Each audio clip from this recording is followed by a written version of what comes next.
Hey, pre-notification gang.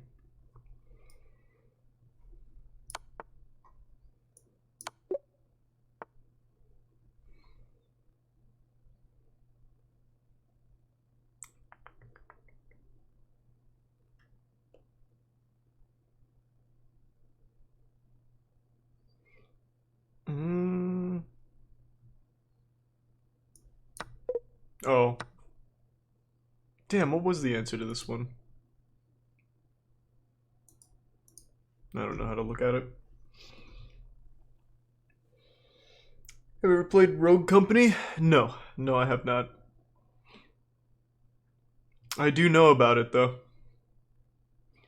I just myself haven't played it.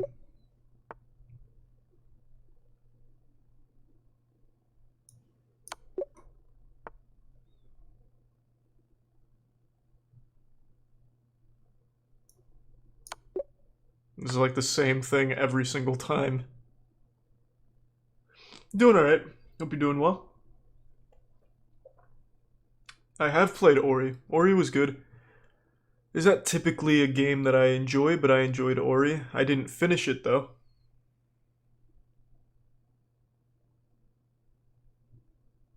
You're gonna play Hitman 3? Yes. Of course I will.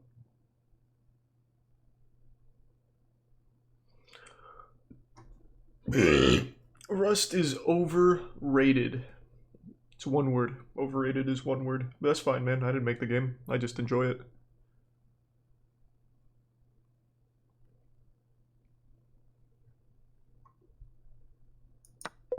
What I don't just take?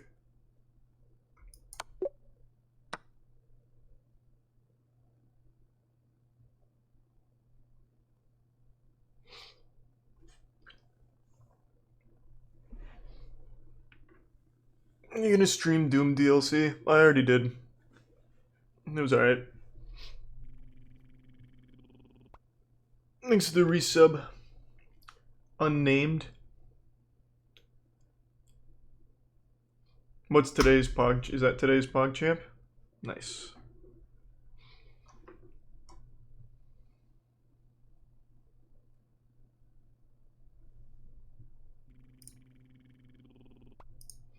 Thanks to the Prime Meat God.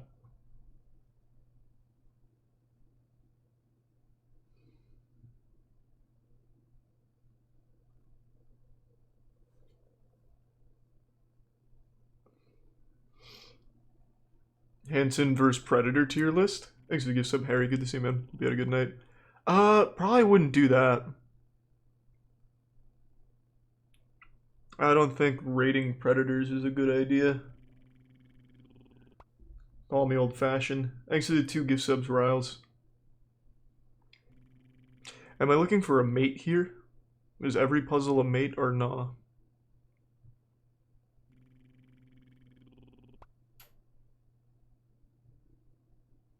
Thanks to the Prime Space Wolf.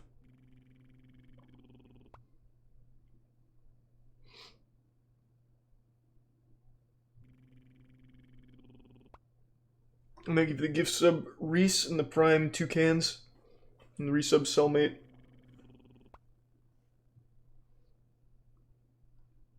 Queen D7, he just takes, and then what? What's my follow-up?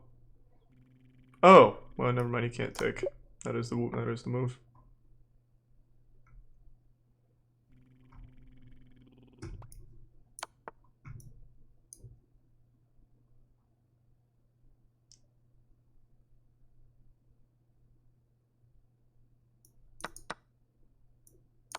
Oh, no, no, no, no, it was here. Whoops. I autopiloted. Oh, whoops. I wasn't paying attention. So what was the solution here? I don't remember this one. I don't remember. Thanks to the Prime, Arterox, Girthy, and Resub Thunder, and Bits Flash. Thanks to the big 50 Cryo. Oh, I hate censorship. Thanks to Tier 1 Kozo. Yeah, I think censorship fucking sucks. Though, to be fair, I guess it's a little different when you're like the actual president saying that fucking terrorism's cool. I guess that's a little different. So, can't necessarily say that I'm too upset to see that.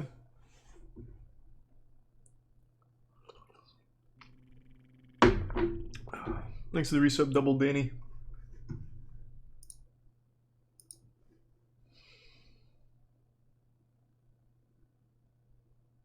Doing alright, Mushrooms. Hope you're doing well. Thanks to the gift sub Kazuma.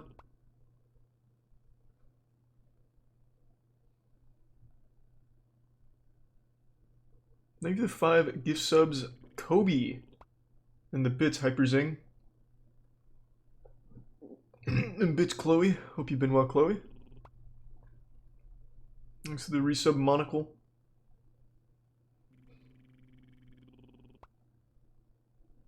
Yeah, I know I'm supposed to take the rook.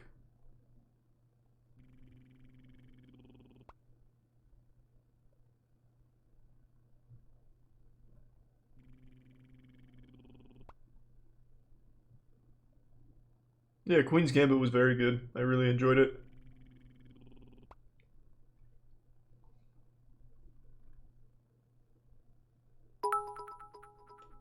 Yeah, I will have Daniel on the horn here pretty soon.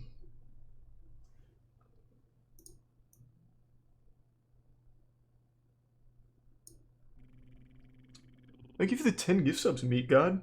And the resub Koopa Coughlin. And the tier 1 My Name Jeff. And tier 1 Dr. Love. And Prime Symbol.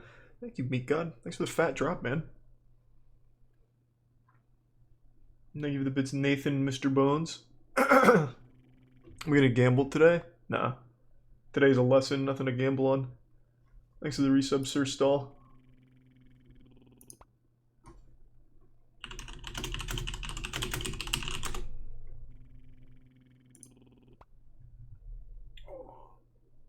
Yeah, we'll do the lesson for this afternoon, and then tonight we'll hop back on Rust, is the plan. Thank you for the tier 1 Mac and the tier 3 MRG time. Thank you for the big fucking tier 3, man. And the resub Goldstein, Big Milk, Prime, Julianne, and tier 1 your boy Jeremy. And resub T-Belsk. I don't know when PogChamps 3 is, but yeah, I will be in it. I will be winning it. Good luck at Jad, Ivan. Among Us with Sean later. I am not in that lobby today. I also couldn't make it to that lobby even if I was invited. I've been doing a lot of early streams, Lavender. And I had the itch for a chess lesson, and Daniel was free. Thanks to the Prime, Free Eyes, and tier 1 Ox Safari, and resub Dog.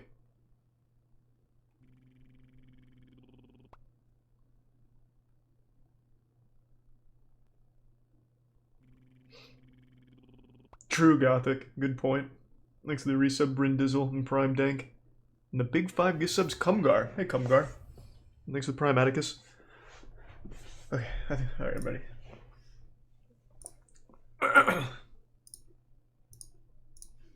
Hello. Hey, man. Hey, good afternoon. How are you? I'm doing well. How are you? I'm great. This is an awesome surprise. Yeah. I'm glad to hear you were free. Thanks for 10 gift subs, Hyperzing. I'm always and the tier 1, man. Liam. After the big news about PogChamps 3, Hyper. my single purpose in life is to get you to kick ass. Oh, that's what I like to hear. Putting you through the ultimate Russian torture. If you thought our prep for PogChamps 1 was tough, then welcome to hell. I'm excited to be here. Likewise. Well, again, it's awesome that you accepted the invite. I think you've got a really good shot, and I'm honored to be the one helping you prepare. So I hope not to disappoint. I don't know if we'll repeat the success from your game against XCC, but we'll do our best. We'll get close at least. Oh, absolutely. Thanks to Or we'll Skillful, so Zoldyck, and before we Kirat. jump in, I thought a little bit about how to structure. So PogChamps, when did the games actually begin? Do you know? No, I don't know when it starts. I'm assuming it's like Thanks to probably a Jeremy couple of and weeks. So I put a little bit of thought into how we're sort of going to structure our training from a broader level. I want to give you a really quick overview and then maybe get your take on it. I don't imagine you'll vehemently oppose it, but I just wanted to kind of let you know where I stand and what the overarching plan is. So I think that your training before PogChamps 3 should be divided primarily into 4 categories. Goddamn, Hyper. The first is, of course, games. You want to get a ton of practice, and a lot of it you'll do alone. Some of it we'll do between us, and we'll mercilessly go over every frickin' mistake and why it's made and how to correct it. So you want to be, you want to play a ton of games. Number 2 is openings. So at some point, we'll have to do a session where we basically revamp your opening repertoire. And that's going to be the most boring session you've ever had. You're going to want to pull all my teeth out and then punch me in the face. Okay. In either order. But just warning you, that session will come. But nonetheless, I think if we revamp your openings, you'll sort of expand your horizon a little bit, and you'll be able to fight for an advantage with both colors, which I think is going to be important for PogChamps 3. Janos. Number 3 is, of course, tactical form. I saw you doing Puzzle Rush. We'll do a bunch of different drills and exercises because basically I want you to be in as good of a tactical form as you were before PogChamps 1. And then number 4 is what I would call positional understanding. I want to help you expand a little bit your base of knowledge in terms of how you look at various positions. And I want you to become comfortable finding plans that involve doing shit other than attacking your opponent's king. So we're going to look at some classical games. We're going to do a lot of exercises that maybe are a little unfamiliar to you, but those are the 4 categories that I really want to help you master before PogChamps 3. How does that sound in general? I'm all aboard the Daniel train. Whatever you think's best, I'm in. That all sounds good to me. Fantastic. Well, how do you know I'm not trying to sabotage you? Are you absolutely certain of that? Nah, even if you were, I'd take it. If Daniel needs to sabotage me for some kind of loan shark deal, I'm fine with that too. Oh, the kind of shit I'm in, you wouldn't believe. Okay, so I think we should probably start with maybe 1 or 2 games. Sure. And then we'll analyze, and then we'll go into a new kind of exercise. Okay, just 5-minute games. Sure. Perfect.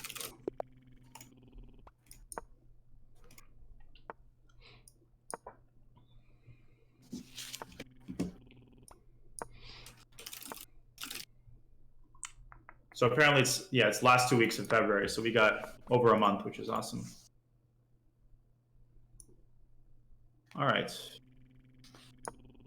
Well, I don't think I can hear you any longer. Oh, okay, you're still. Thanks to Resub Hyper. I was analyzing the board. Thank you for the bit stream. It took me a while to open the game. Tier 1 done. All right.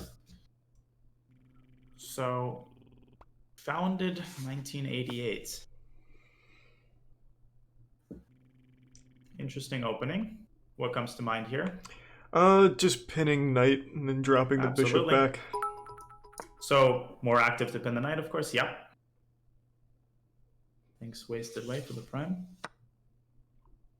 Okay, so here already you need to put your tactical detector on. Whenever you have a pin. Yeah, that pawn's now hanging at E5. Bingo. Exactly. Very good.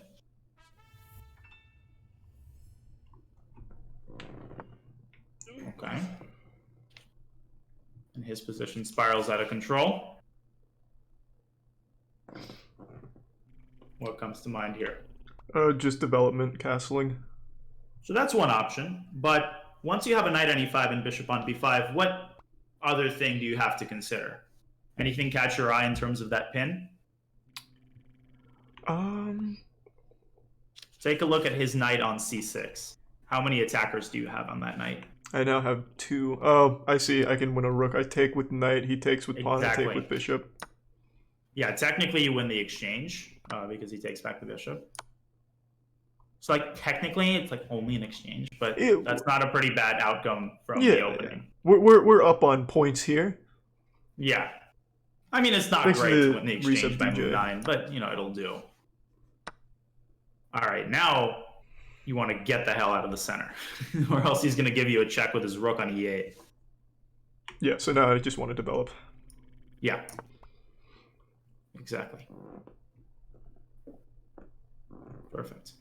And now, again, the key is when you win material, your first priority afterwards should be, as you're pointing out, development. It's easy to sort of get low. Whoa. Wait a minute. Your first priority should be to take free Yeah, shit. just getting that free knight. Absolutely. With check. Yeah, founded 1988. Oh my god. Oh, another one. Oh my goodness. Jesus. Oh. you're just mopping it up. You know, they don't have buffets anymore, but this reminds me of the good old days, and I'd go to like the local Indian restaurant for lunch. Yeah, this is pretty adorable. Just mop up all the curries all in a row. Yeah, so I was gonna ask, do I take this pawn with check? He takes with queen. Well, if he took with queen, I take with queen. Is it better to take the pawn on d5 or just take the hanging one on h7? So the d5 pawn is the juicier morsel, but there's a funny. I would take the d5 pawn with the queen, and the reason behind that is a very funny one. If you take with the knight, he goes king up to d6, and all of a sudden your queen is hanging, and your knight is actually hanging. Okay. His queen on a8 is attacking it. So I would play it simple, go for the queen trade. You actually force the queen trade because his bishop is hanging. And remember that, like, I would draw the informal threshold at a rook. If you're a rook up or more, you should be very safe going for an endgame. Like, you know you're going to win that. Next to tier 1 Papa, and they give some grievous. But we'll take a quick look at this after the game. This knight takes d5 move. Okay. Holy shit. We're really cooking. This guy is one of the most selfless opponents I've ever seen. Ooh, if I deliver check e1 with rook, is that better than just delivering another one? Okay. Perfect move. Bringing the pieces into the game. Oh my goodness. That's mate now, right? Oh, it actually is. I actually missed it. I was so attracted by the rook, I didn't see that you could mate him on e7. Oh no, I immediately recognized that. Yeah. I don't know if you even need my coaching anymore, Charlie. I think you've graduated to the upper ranks of the Russian School of Chess. You need somebody better qualified. Yes, sir. Holy smokes, what a game. Okay, so just very, very quickly, before you jump in. Actually, why don't you jump into the next one, and then we'll analyze both at once, since you're on a roll. Sure. All right, let's get another one going. Yeah. There's just one or two moments in this game. You know, I hate the one letter followed by many numbers. It's never a good sign. He's smurfing. How does this guy remember his login? I wonder if, like, his computer is wiped. Okay. 4 knights defense.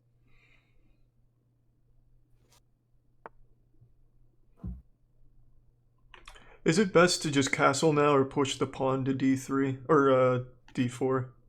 I would castle first, although both are fine. But I would castle first, and I like that you're thinking about going d4 in one fell swoop. He's screwing around on the sides of the board. Yeah. So opening up the center makes perfect sense. Okay, so now I can just play d4. Perfect. d4. Yeah, this a6. Okay, so b5. He's playing on the flank. And now you have several interesting possibilities. You can play it simple, though. So what I looked at was just pushing the pawn again and attacking the knight and just doing a trade. Is that good or bad? So pushing it forward or taking his pawn? I was just gonna, well, either work. I looked at d5 first, attacking that knight there. So the idea is correct, but while you're at it, you might as well open up the center. So just taking on e5 with the pawn, same idea, but at least you're winning a pawn, you're opening up the center. Okay. The move, if you had gone d4, okay, so whoa, knight g4. He doesn't take your bishop. Now think about which new squares have opened up for that bishop. Yeah, right there at d5, right? Beautiful. Pinning his knight, and now look at the knight on g4. It's got only one. Okay, so you can win that knight.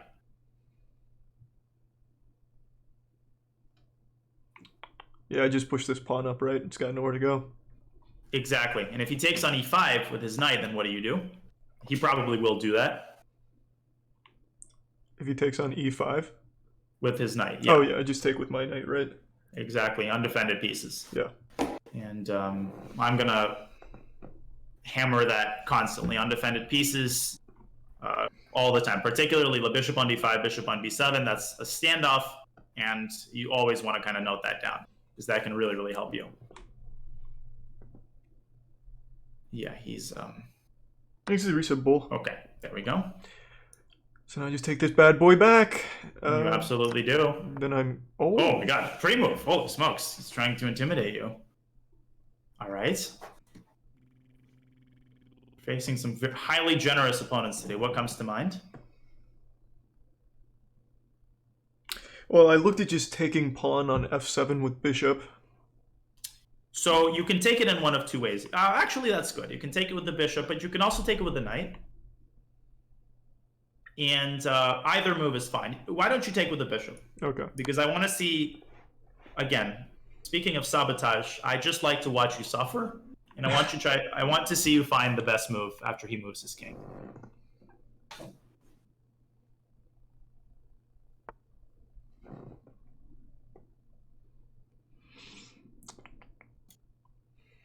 Okay, now it's important to deconstruct what's going on here, right? Mm-hmm. What is your instinct? What does your gut tell you?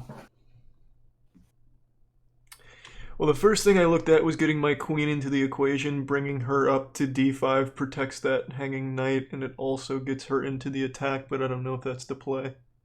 Okay, but are you sure it protects the knight? Because he's got two attackers on the knight. You've got only one defender. Yeah, right. So you need to untangle yourself, and you have just the way to do that. Just trade some pieces. I'm just trading knights then?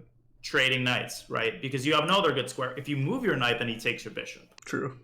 So it's a good idea for you to practice just playing it very simple. Keep simplifying. Can you force another trade? Yeah, I can just bring my bishop back to d5, right? Exactly. You're up a piece. Thanks to prime. You're still attacking. It's not like you're relinquishing the attack.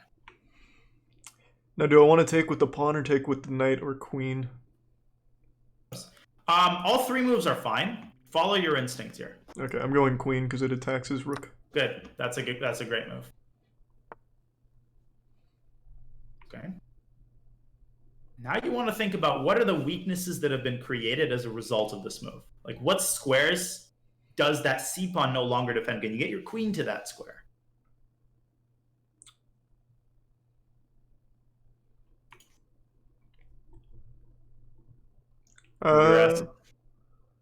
Yeah, I don't see what that relinquished. It's fine. You can move the queen anywhere. These kinds of decisions. The b6 square is what I was referring to. b6? Yeah, that square, the pawn on c7 used to control it. Now the pawn is on c6. It's no longer controlling it. Oh, so just dropping it back and moving it up? Yes, exactly. I see. And that's something we're going to practice. Okay. The famous relinquished squares exercise. I'm surprised you haven't heard of that one. Just a little rusty. It's been a minute. Thanks to the resub Dynamo and resub Bubbles. He will get you in killer form. I was thinking just deliver a check. Keep developing? Yeah. Keep bringing pieces into the game. Bring the pieces in. So active square for the... Well, what about moving a... I'm just going to play this because I'm running out of time. Yeah, a4 is great, opening up the a file. Okay, cool. I was also thinking you could bring the rook into the game, rook a to d1, but this is great. If he allows you... Okay, now you can take on b5, and it's just going to be made down the a file. Okay, you have checkmate in 2 moves. Yeah, it starts with the queen at a7, right? Nice. a4 was a great move, actually.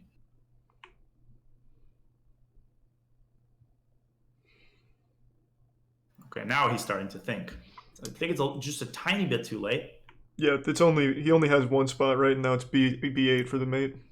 b8 or c7 or a8 or a6. You have 4 different mates to choose from, actually. Okay, very nice. I'll do this one.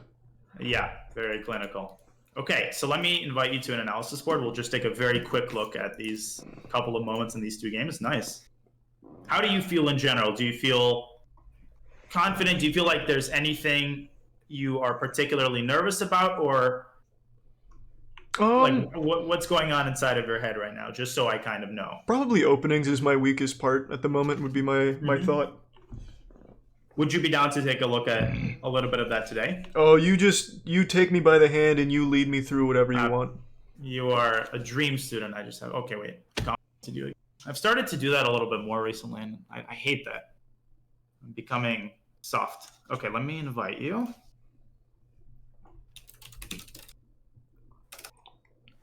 My Russian ancestors are not happy. There we go. Oh, thanks to the resub suspicious food 10. Oh wait, hold on. I think I need to exit this. Yeah. Okay, send that back. Let me know if you need me to invite you again. Yeah. Okay. Normally when a GM invites you, you want to RSVP, but I'll make an exception for you this time. Yeah, there it is. There we go. All right, I'm ready. Thanks for playing, Jack. So resub Brighton. we can start with the second game. So yeah, the way that we'll revamp. So F5 is. Oh, this is actually your first game. F5 is a very weird move. It's kind of like a king's gambit, except he's playing with black. It's no good. And this was great. Bishop b5, putting pressure on the pawn.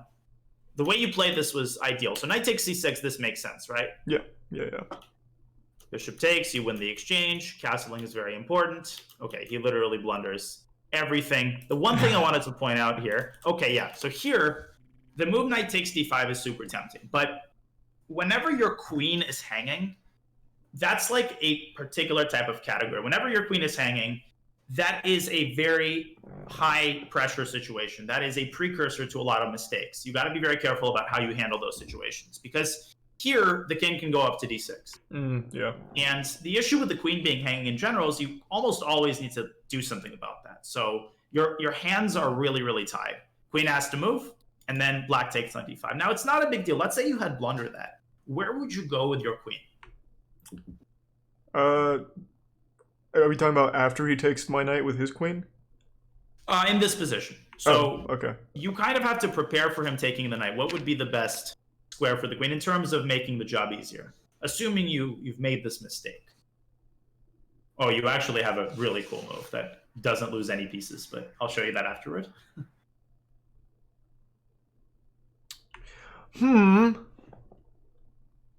You have a very pretty move. It took me a while to see that one, actually. So remember, the rook is the threshold. So you do want to trade queens here. Can you guarantee that you will trade queens after he takes on d5? The only place I see is just moving it down to like d3 and just preparing for it. Exactly. d3 or h5. That's it. All that I had in mind. Just tying the queen to the knight, trading. And what would be the next move here? I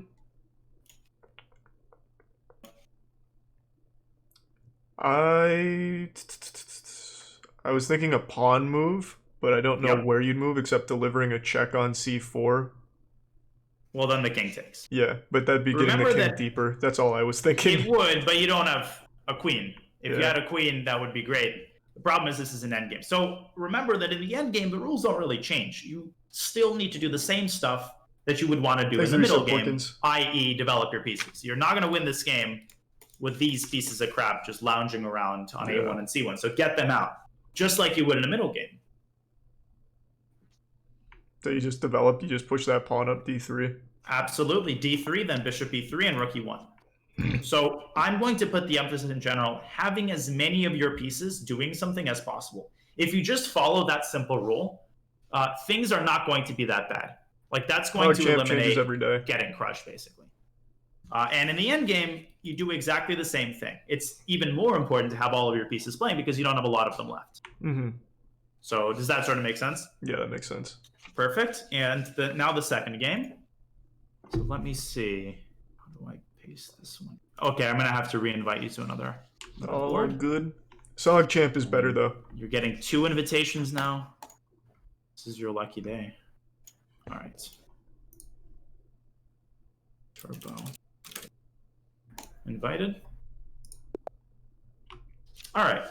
Oh, yeah. Okay, they want to see that. Okay, I'll show the cool move later. Okay. Cool move was knight takes c7. It was not like nothing to write home about. Okay, so here, h3, h6, a6, and you open up the center, right? Your opponent is screwing around. You open up the center. And now d takes c5. So you wanted initially to play d5. Problem with this move is that it closes up the center. And black does not have to take your bishop. Let's say black just drops the knight back to b8. Okay, you have to move the bishop, right? And black goes d6. When you have a lead in development, as you already know, you want to open up the center. And when you got this structure, the center is very closed, which means that even though you have more pieces developed, that loses its effectiveness, if that makes sense. Okay. That makes sense. So that's why the move d5. It also closes down your bishop. So d takes d5 does the same thing, but had he taken your bishop, the center is a lot more open, and you have a very, very nice move here. Very natural move, accumulating the pressure in the center. Yeah, just pushing the pawn up, right? You can do that. That's one way. Can you play a piece move, attacking the queen? Oh, yeah, just developing to the d5 outpost. Exactly. He's got to go back. Now, where do you put the bishop? Now the bishop just goes to f4, right? Bingo. He's got to go. You're attacking this pawn. Now tear this shit apart. The move you wanted to play earlier. The move I wanted to play earlier? Yeah. Well, that's pretty vague. What move did I want to play earlier? Uh-oh. Yeah, there were several. Uh-oh. That's an extremely helpful hint. What are you talking about? Earlier in this game. Oh, I'm just pushing the pawn. Absolutely. E5, and you open up the file, and he's absolutely busted here. So very simple, following the principles, and black's just going to get demolished here. So that was possible continuation. Sorry. He went b5, he went knight g4, bishop d5, bishop b7, h3, and there's only one other thing that I wanted to show you. After he took, then everything was very simple. He has a interesting move, h5. This is called I think a fishing pole trap. This isn't actually a trap in this position, but that's the basic idea. So what is the meaning of the move h5? Well, basically the idea is, if you take, do you see what kind of could happen here? Yeah. Let's say you dropped your knight to h2 nonchalantly. Black is already not winning, but it's unpleasant. Yeah, so now he's just going to bring his queen over to the h file, right? Exactly. Now, it's very hard to defend against checkmate. White has only one defense here, luckily. Can you find it? It's trading queens, right? No, that wouldn't do it. I was saying. Yeah, because queen takes h2 isn't going to be made. Yeah. Is it just bringing the bishop up to f4? Bingo. Only move. Without this move, it would have been checkmate. But the way to just avoid all of this is to play knight g5, stopping the queen from coming to h4. So just wanted to raise your awareness that when there is a piece on g4 and you are attacking it with h3, your opponent may play this move. And there you have to evaluate whether or not you can take the knight or the bishop, whatever is on g4, and make sure that the pathway to h4 is covered up. Okay, makes sense. So that's basically it. Everything else was extremely smooth. Thanks to Resub CLM and Yeti. Okay, perfect. So I think we can divide this next segment into two sections. We can talk a little bit about openings. Hey, take it easy, man. I want to sort of start talking about building up positional understanding and do a little bit of a drill that involves that. Looking at the position perhaps in ways that you're not quite used to. Does that sound good? And then after that, we can jump back in for a couple games. Sounds good to me, man.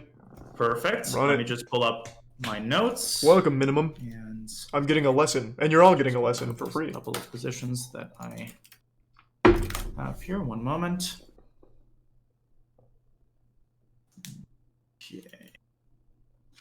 So let's begin with some review. We had looked at this position many moons ago. And this position is what I would call a gateway into positional understanding. So I'm going to paste this position in a moment and let me know if you can see it, because it always glitches. This is, of course, a game between two Russians, because what other game would I ever show you? Yeah, it's the only games that matter. And part of what I brought with me home to Charlotte is a book called it's simply called The Path to Mastery. Not even The Path to Chess Mastery, The Path to Mastery. Wow. I'm translating. This is written in 1970 in the Soviet Union. This is like the ultimate Russian school of chess. So some of the positions I show you are going to be from this book. It's one of my cherished possessions. Yeah, that sounds like a crazy book. Well, the funny thing is, it's written by a military sergeant who was also a chess master. And he talks about basically every facet of chess improvement. And you would only find this in like a Soviet book. Some of the chapter names, I shit you not. By the way, the table of content in Russian books is always at the end of the book. Okay, get this. Blah, blah, blah. The hygiene of a chess player. My stream knows this because I read from it. The hygiene of a chess player. The athletic regime of a chess player increases the chances of success. That's the name of the chapter. Various roads to to the heights of chess Olympus, on the path to mastery of an army chess player. So literally he talks about absolutely everything, and he talks about actual chess facets. So anyway, sorry about it, but it's an interesting little relic. Have you been hitting the gym in response to this? Are you getting kind of fucking jacked right now? Ready for the chess? I don't even leave the gym in my apartment building. Oh, yeah. Between the treadmill and the weights, I'm basically playing chess on the treadmill. Beautiful. But that's what this guy would have recommended. So, to give some low life. This position prime is going to help us review some of the very basic positional content. Now, what is positional chess in general? What do I want you to master? Positional chess can be summarized in very, very simple terms. Positional chess just means improving piece placement, the art of finding the best spots for your pieces. And there's a lot of sub concepts, right? That's not literally all there is to it, but that's what everything is essentially boils down to. Okay, and that's what I want to make you an absolute wizard at. Okay. So let's take a look at this position. Do you see it on yours? Yes. Let me see. Yeah, you do. Perfect. It is white to play. This game is from 1945. First, I'm not going to tell you anything. I want you to try to understand what's going on here. White to move. All right, well, the first thing I looked at was just getting queen up. Going to g3 seems like an active square. It threatens a checkmate potential on g7 by getting the bishop over to h6. Mm-hmm. It also protects the bishop still in case there is an attack on it. Okay. Pretty good thinking. The e4 pawn is defended only by the knight, but the knight can't be taken because it's still got the b2 pawn protecting, so that all looks pretty good. Okay. Interesting. So we'll talk about what black should do in a second. Let's also practice a little bit of visualization, calculating in your head. If in this position, and I'm not going to make this move, black takes on e4 with his knight. Yeah, I just saw that, yeah. Then white actually wins. White wins there. Calculate further. You take black's knight, and black takes your knight with his queen. In that position, in your head, I want you to find the move. So queen took back knight on e4. Yes. White to play. White to play and win a piece. Not the easiest move to see, but you got to think about how the position has changed. What is now possible, which used to be impossible. And you know which square you have to target.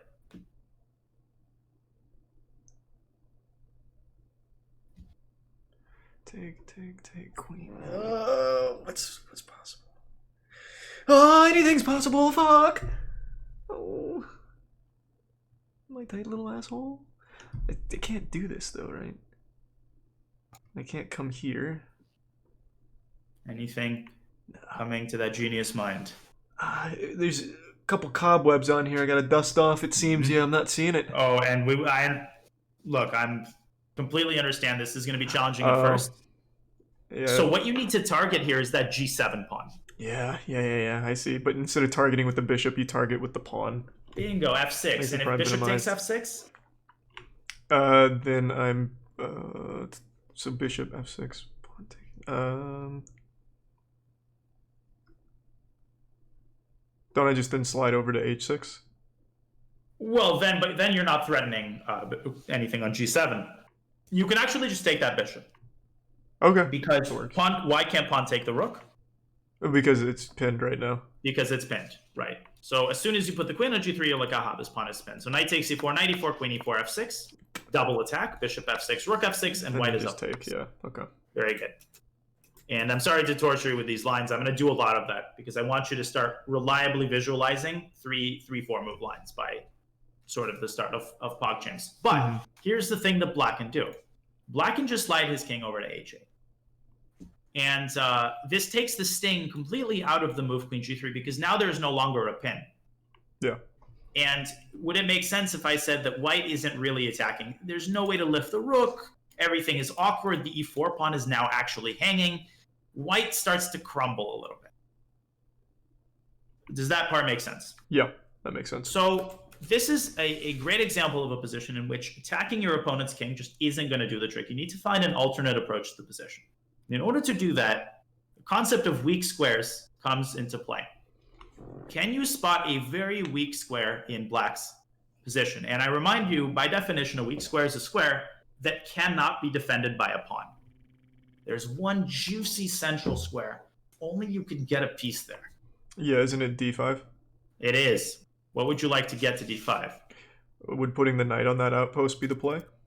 Absolutely, and I like that you referenced the outpost. Unfortunately, you can't do that immediately, though, because Black's knight is going to have something to say about that. But here comes the key idea.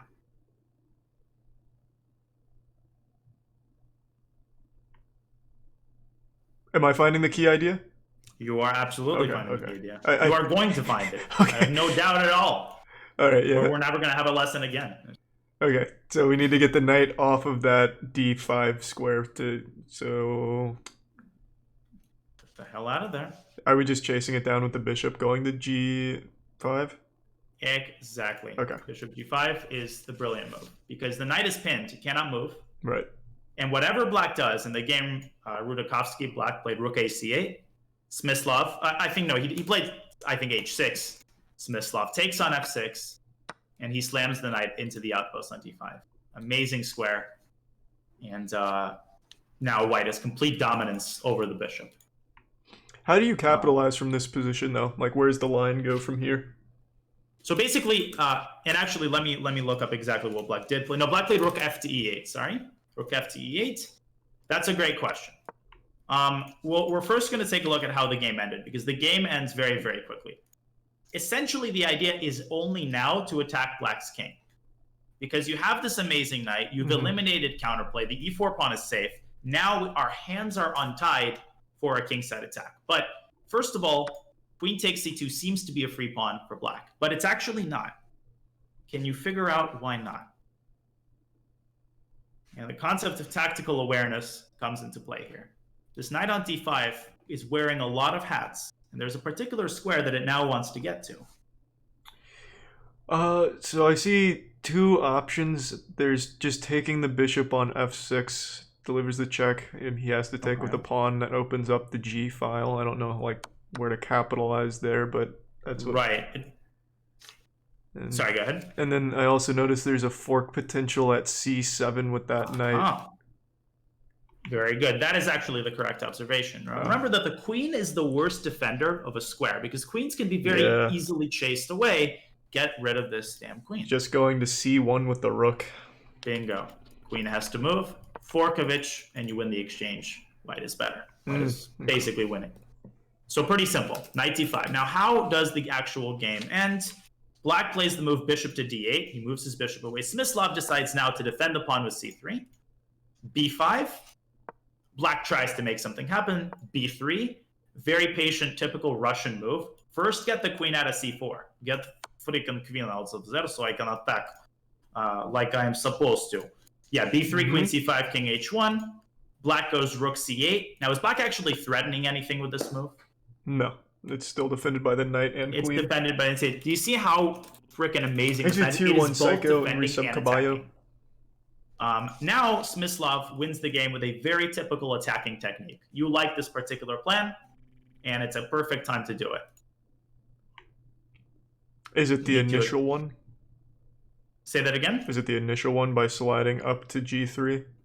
You're close, but not with the queen. With... what? This is a plan that allows you to bring a piece into the attack. Oh, are we doing a rook lift? We are absolutely doing a rook lift, rook f3. Oh, okay. And Black tries to hide on h8 with his king. But that's just about as effective as me, I don't know, hiding under a desk when you're about to get blasted by a huge bomb. And Smyslov now plays another really nice move. He plays f6. And the point of this move is that you intercept the bishop. Where do you want this queen to go? h4. Exactly. So we intercept the bishop, and Black plays g takes f6. Smyslov goes queen h4. Look how methodically he brings pieces into the attack. Rook g8. And very symbolically, the knight is the piece that basically wins the game. Knight takes f6, threatening checkmate. Rook g7. Now another very nice move, rook g3. Distracting the rook from g7. If Black were to take, then what happens? Oh, no, it's just checkmate. Checkmate on, yeah. So bishop takes f6 was played. There's only two more moves in the game. Now, whoops, sorry. Now Black has to defend the rook with rook c to g8. Is this sort of making sense so far? Yeah. And now Smyslov plays the second move that I want you basically to find. What often happens when you're attacking is, as we discussed many times, you develop a kind of tunnel vision. Because what do you see here? What seems to be the square that you're going to win the game on? It looks like. What are you attacking with all your might? It looks like we'll win at G7 if we could get the 2 rooks out. But that's an illusion. And one of the things that you have to start doing when you are attacking is continually look at the whole board, because sometimes your opponent is so invested in defending a particular square that there is another pawn or another square that just becomes really weak, and you can deploy the remaining pieces and infiltrate through that particular square. And that's exactly what he does. Yeah, so he can't take with the rook right now because it's pinned to the king, so you just get the next rook into the attack, right, by going to like F1 and bringing it up? So you're very close. Think about how can this rook infiltrate as quickly as possible? There is a pawn that is basically indefensible. Rook F1 is almost correct.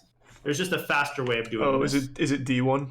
Bingo. Sorry, that was a mouse slip. Rook E1 would be kind of dumb. Rook D1 is the move, because you're just going to take the pawn on D6. Yeah. And let's make a random move for black. What is the actual now checkmating sequence?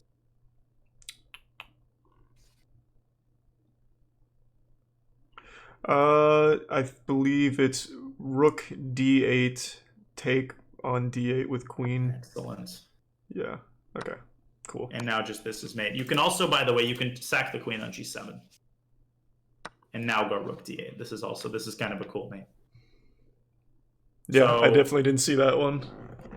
Yeah, but I mean, no need to play with fire. If you see a simple mate, you want to go for a simple mate. So that basically is key positional concept number 1.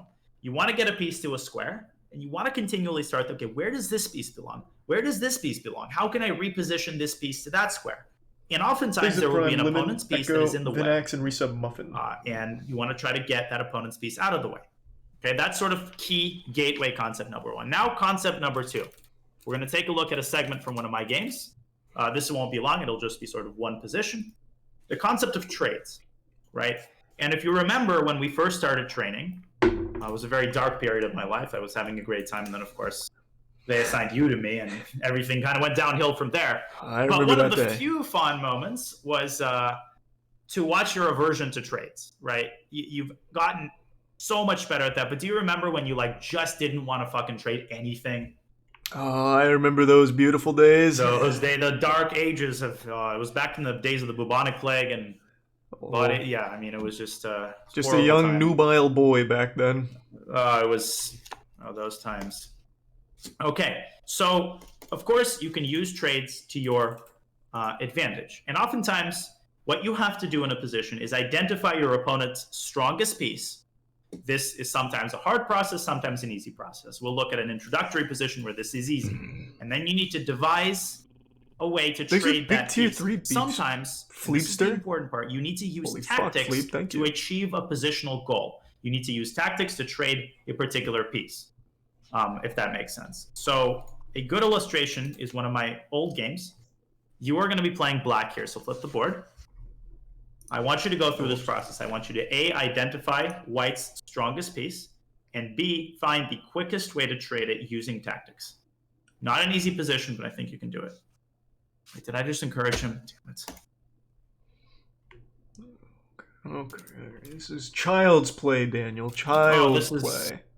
You were doing this when you were in your mom's womb, basically. Oh yeah. This is too easy. This is an insult, actually. I'm sorry I'm giving you this position, really. It's... So I need to trade queen. No, that's not it. So what is the strongest piece? What is white's most annoying? And you can use your eyes here, just visually. His strongest piece is the knight on d5 right now. His strongest piece is the knight on d5. So you would love to get rid of the knight. That knight constitutes white's entire advantage. Mm-hmm. This is the hard part. So take your time. Oh, wait, I see it. Is it I'm dropping knight to e7, he takes... Yeah, there we go. Then I deliver a check and get it back. You frickin' got it, knight e7. Temporary sacrifice, queen c5 check, and then you win back the knight. And the position is equal. It's a queen endgame. And the knight has been gotten rid of. Nice. Now, let's imagine that black had instead tried to prepare this move by playing queen to e6. Now flip the board and face white. Another positional task, identify black's biggest weakness and pile up on it. And this shows why queen e6 is a very key mistake.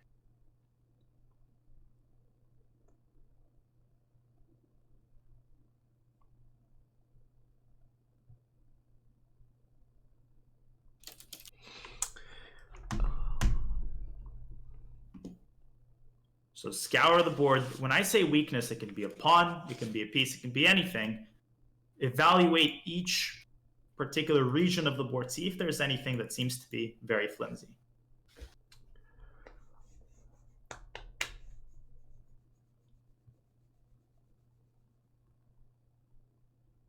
I mean, I could slide my queen all the way to h5, attacking his knight.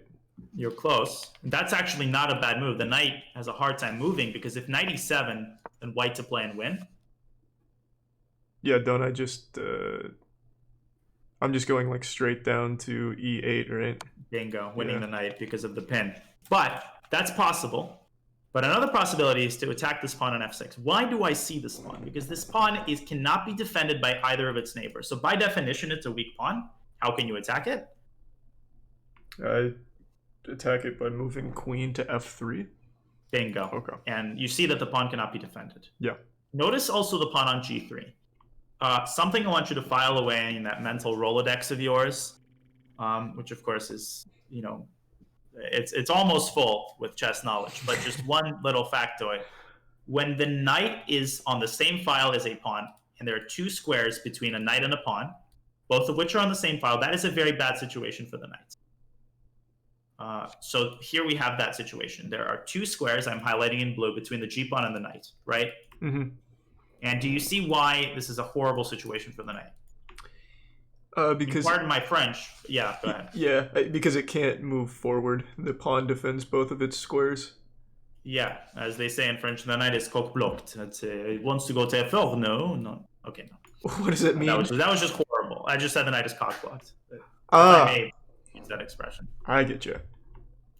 Thanks for the reset. Ever since I learned that in fourth grade last year, I cannot stop using it. So the knight cannot go to f4, cannot go to h4. Just file that situation away. Make a mental note. Okay? So does this make perfect sense? Yeah.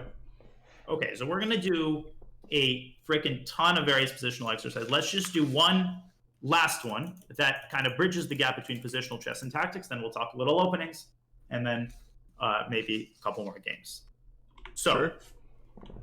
Thank you, Alexander Mechkov, for the prime. Okay. I said 500 bits, Fleepster? One of my blitz games. It is white to move in this position. And part of what we're going to build up is not only the ability to evaluate trades, improve pieces, but also the ability to sense when you can basically launch a very quick attack. Like noticing, okay, a position that looks very peaceful, right? This doesn't look like anything is going on, but in reality, white is only a couple of moves from winning the game. I want you to try to figure out why that is and what move white can make here. This is going to be tricky, but try to make as many observations as you can. Well, I can't trade knights here because I take knight with knight, he takes with pawn, and now my queen's being attacked, so that's definitely not the play. Yeah, right. That opens up the file. It's equal. By the way, this is not bad for white, but it's clearly not, the alpha move. I was looking at getting queen on kingside for an attack by going to g5, but I don't see where I'd continue that attack. Right, and I remind you of one key thing. In terms of the queen's involvement in the attack, usually when the queen is all alone in an attack, it's not always that effective. That's like, Napoleon Bonaparte, going himself to the front lines. Yeah. Queen is like the general, and she needs to be used in very specific ways. Oftentimes, as the sort of support, as the leader of the attack, the queen can be way behind in your territory, like on g2, and doing just the same thing as it can be on g5. But we'll talk about that later. Okay, good call on that one. Yeah, I don't know what's got into me. Very French.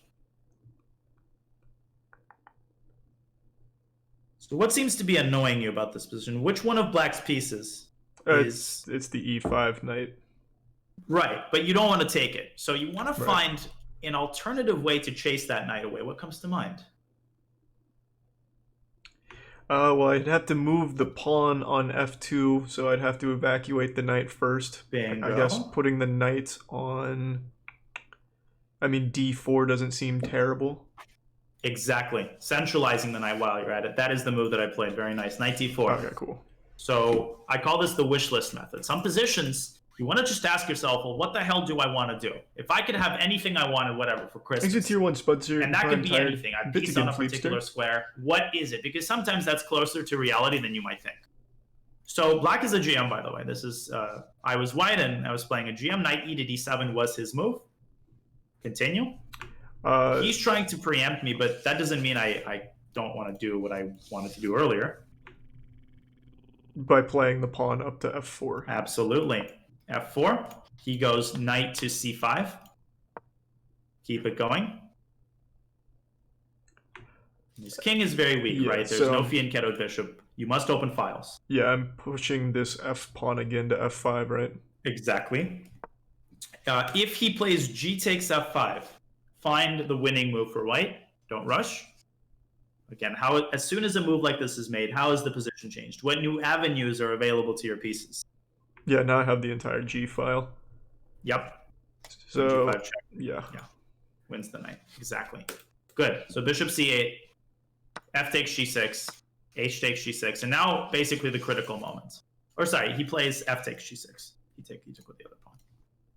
Now, I'll give you a hint. There is a sacrifice that leads to a devastating attack. Is it sacking the knight d4 to f5? Very interesting move.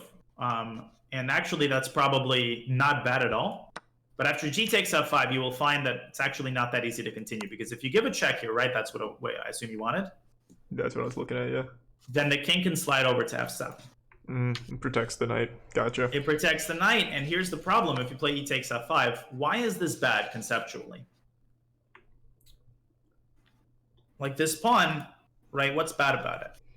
It can't be defended by other... Well, it can be defended by the g pawn. Right, it's not about the pawn, but you actually want this pawn to be gone from the board, right? Because that would open the f-file. Gotcha, it's blocking. So be very careful about that, right? I would call it the umbrella method. It's like your opponent is using the pawn as an umbrella, sheltering his king. Okay, so your right area of the board, of course.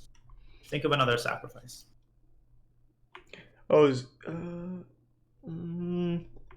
the only other sack I see is the rook taking knight with Absolutely. Rook. Okay, cool. You draw the king in, but now the key move, and black resigned after this move. The king wants to evacuate back to g7. Yeah, you allow this, I chop your nuts off. Yeah, so you just want to slide the queen all the way to h6, right? Bingo. And he resigned, because look at the king. I mean, the king is caught in the crossfire. Rook f1, queen g7. This is all checkmate. And this is the kind of position I want you to look at, and you don't even have to calculate anything. It should be clear to you that white has overwhelming threats against black's king. Does that make sense? Yeah. So very quickly, let's say rook f8, continue. At this...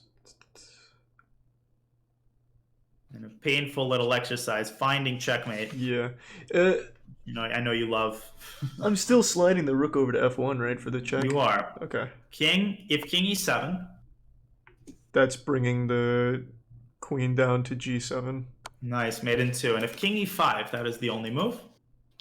There's many ways to finish the king off. I want you to find one of them. If I bring to the 5th rank, he just takes my knight.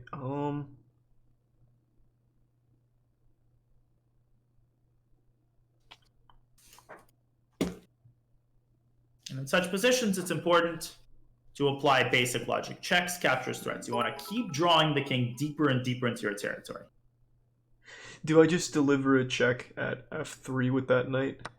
Whoops, I don't know what that move was. Very solid move. That basically forces black to give up the rook. Yeah. But you can actually sacrifice the knight. You can use it as kind of a mousetrap. Because if the king appears on d4, then there's going to be a checkmate. What you need to do is compel the king to go to d4. Give a check, force it there. Remember to look at retreating moves. No, so am I just bringing the queen back to the 5th rank at g5? Exactly. King takes d4, and now the mate is elementary, my dear Watson.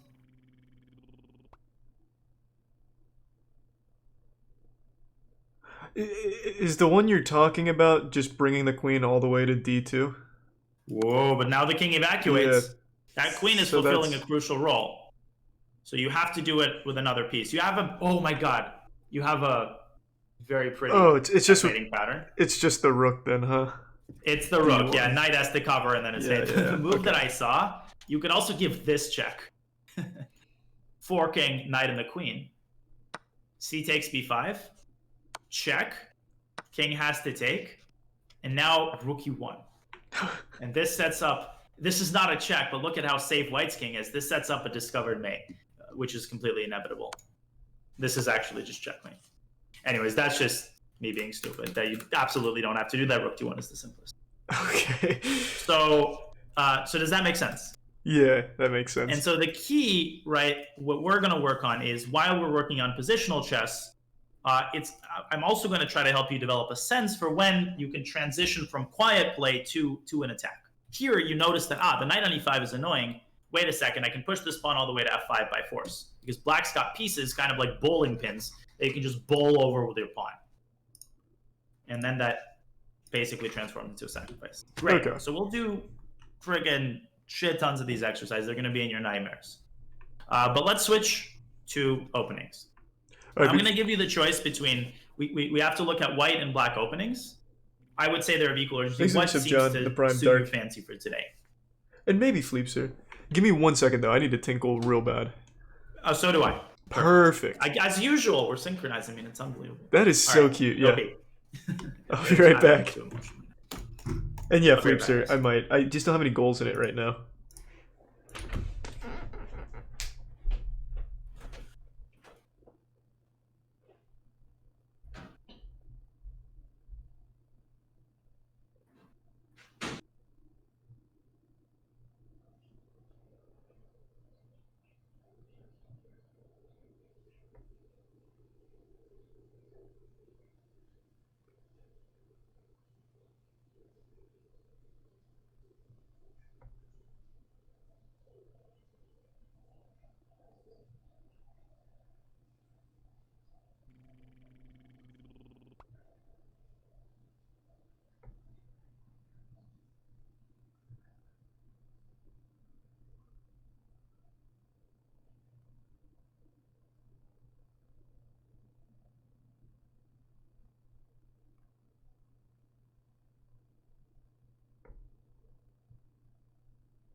All right, perfect. Well, here we go, guys. We're going to build a beast opening repertoire for Charlie. I have just the proposals. I think I'm going to teach him the Sicilian with black. And I'm going to teach him something kick-ass for white. Basically, our goal, Charlie's not going to just try to get out of the opening alive. He's going to go after his opponents with both white and black. That is the ultimate goal, because we have a month. He's going to have the best opening repertoire anyone in the PogChamps. But don't tell him I said that. Also, a big shout out to those of you guys in Charlie's chat. Hope you're enjoying. we're going to make your man pretty damn good. We're going to make your man pretty damn good. It's going to take a while. There's going to be some tough moments. It's going to be a steep learning curve, some tough exercise. There's going to be frustration, mutual frustration, but he's going to come out strong in the end. Your boy is going to come out strong in the end. It's not going to be 1d4. So I put some thought into this, actually. I consulted with some trusted friends, and I have a pretty strong opinion as to what Charlie should play. So drum roll, please. I'll hold you guys in suspense. Of course, he has the final say. Prime Dragon. Student always has the final say, and I will not press him. But I think I know him well enough to know what he'll like to play. You talking shit? Oh, constantly. Man, you just ruined the party. I was having such a good time. Perfect. Let's get crap about you. So, openings. Okay, so here's how I'm gonna preface this. You have total veto power over any of my proposals, and I know you know that, but I really mean that. If I'm showing you something with openings, it's like clothes, you know? It's like a pair of jeans that you're gonna wear for the next 7 years. Okay, it's totally not like that, but you get what I'm saying. Oh, yeah. It's gonna be crucial that you're emotionally fine with this. Now, here's my proposal. Let me make a new board, and let me re-invite you to an analysis board. Just give me a second. We have a month, which means that your opening repertoire by PogChamps great, Souls. Send it on Twitter. Kick-ass. And I consulted with some friends. I put some thought into this, and here are my proposals. Invited you. I'm here. Now, let's first take black. So your move, of course, has always been e5, right? That's like the rite of passage. My proposal is for me to teach you the Sicilian Defense. Oh, wow. Now, let me explain the rationale behind this. I'm going to come at it from 3 angles. First of all, are you aware of what White's main response to the Sicilian is? This is not what you're going to face most commonly, but have you heard of the open Sicilian? Only from you, I think. So the open Sicilian, this is White's main line response to most Sicilians, is knight f3 followed by d4, opening up the center. And against the open Sicilian, there is a incredibly tricky opening called the accelerated dragon. It is an opening where you encounter the bishop very, very early. Is that what you call it, or is that its real name, the accelerated dragon? That's its real name. And it comes from the non-accelerated dragon, the regular dragon, is d6, knight f6, and now g6. And chess players, as you know, are known for their incredible originality. Apparently, this resembles a dragon. You can kind of see that, the curves of a dragon. Yeah, oh yeah. And it also is a very aggressive opening, so it's like a fire-breathing dragon kind of opening. That sounds I'm sure like there was some namer that got off on this. But the regular dragon has kind of fallen out of favor. It's incredibly theoretical. You're going to have to do hours and hours of memorization. And White gets most of the fun here. But with the accelerated dragon, you actually develop the knight first. And the accelerated dragon is a lot less scary to play than the regular dragon, and it's a lot more tricky. So you might not face the open Sicilian because most people of your rating don't really know how to play against the Sicilian. And that segues me into the second appeal of the Sicilian. Most people you play are going to mess this up pretty badly. A lot of people are going to play this like an Italian. They're going to play bishop c4 here, right? They're going to think, oh, well, this is the same as an Italian. But the thing is, after bishop c4, black is already slightly better. And I will show you exactly how to play this position. You're going to get the kind of position you can immediately play for a win-in. It's going to be unbalanced. And this is going to allow you ultimately to work on some of the concepts and put them into practice. So that's, I would say, reason number 2. Most people you play are going to immediately screw up. And reason number 3, as I've been hinting at, is that I want you to expand basically your horizons, by which I mean, I want you to expand your ability to play various kinds of positions, get more unbalanced positions. And would it make sense if I said that after e5, the positions tend to remain relatively balanced in most of your games for some time? Yeah. I'm going to plunge you into the Mariana Trench, into the frickin' deepest of deep ends. But first, we're going to do some very thorough preparation. You're going to know exactly what you're doing. And I can guarantee you, if you do a little bit of review, we cover all the bases, you're going to start getting advantages with black in the positions that you like. So that's my proposal. I know you don't know much about the Sicilian yet, so it's hard for you to make an informed decision, but how does this sound in general? Oh, anything with accelerated dragon in the name's got me fully on board. Excellent, it worked. That's not actually what it's... No, it actually is what it's yeah, called. I see it in the chess.com. It's called accelerated dragon. It cannot be mistaken for anything else. And the accelerated dragon, to whom I'm just looking up, to whom do we Thanks owe to Resub Land. The deepest debt of gratitude? Who was the first person to play the accelerated dragon in recorded history? Let's see. I'm running a little search. It was 1851, a guy named Marmaduke Wyville. Wow. I don't think anybody's had that first name in about 100 years. Yeah, wow. That's fucking awesome. It's like one of those British names like Egbert. Yeah. And Marmaduke Wyville actually won the game against Alexander Kennedy in 1851 London. He was the first person to play the accelerated dragon. It was played only a handful of times in the 1800s, and it really only caught on in the last 50 years. So it's new, and it's incredibly tricky, and some of the tricks within the main lines are really, really cool. Okay.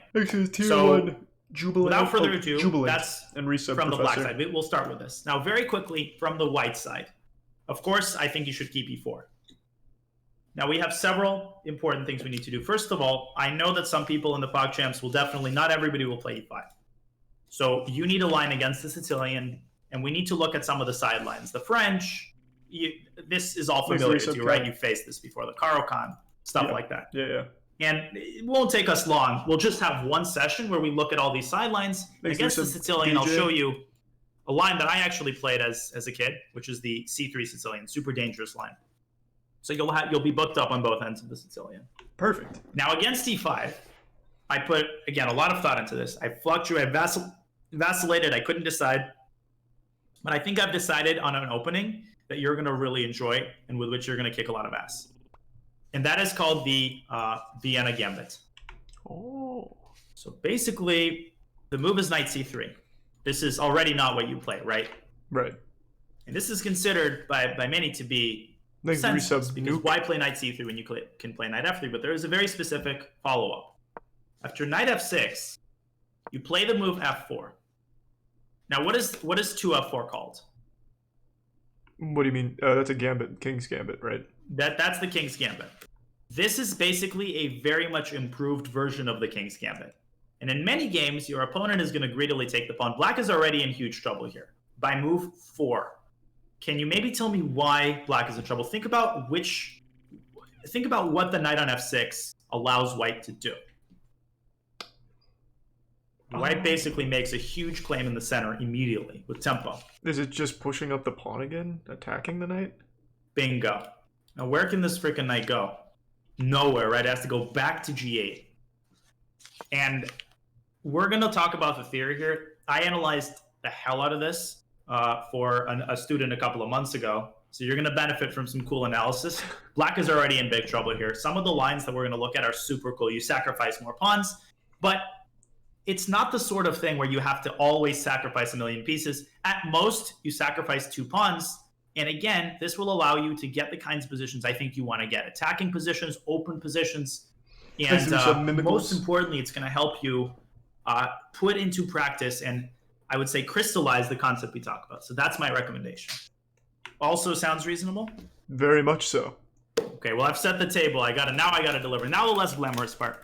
I think just today we'll do a little bit of Sicilian. I'll introduce you to it. And we'll go from there, okay? Yep, works for me. So, e4, c5. A good way to approach openings in general, I like to get the lay of the land first. What is it that we're going to have to look at so that, we can basically know approximately where we are. Now, knight f3 is by far the main move.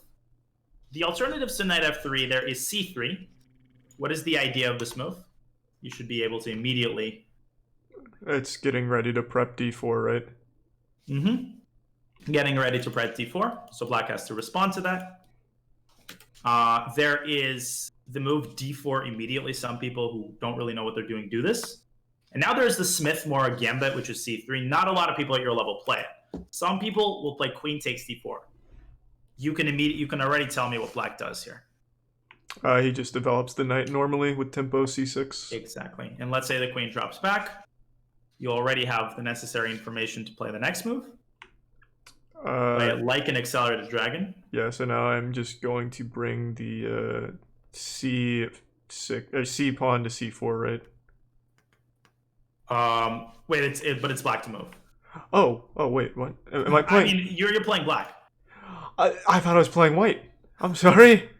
No, it's all good. But we're looking at like the Sicilian from black's perspective. Gotcha. So now they were just testing me. Yeah.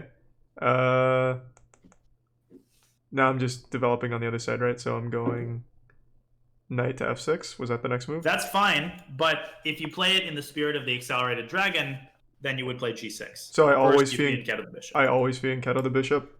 Most of the time, except for one line, which we're going to talk about right now. So that's d4.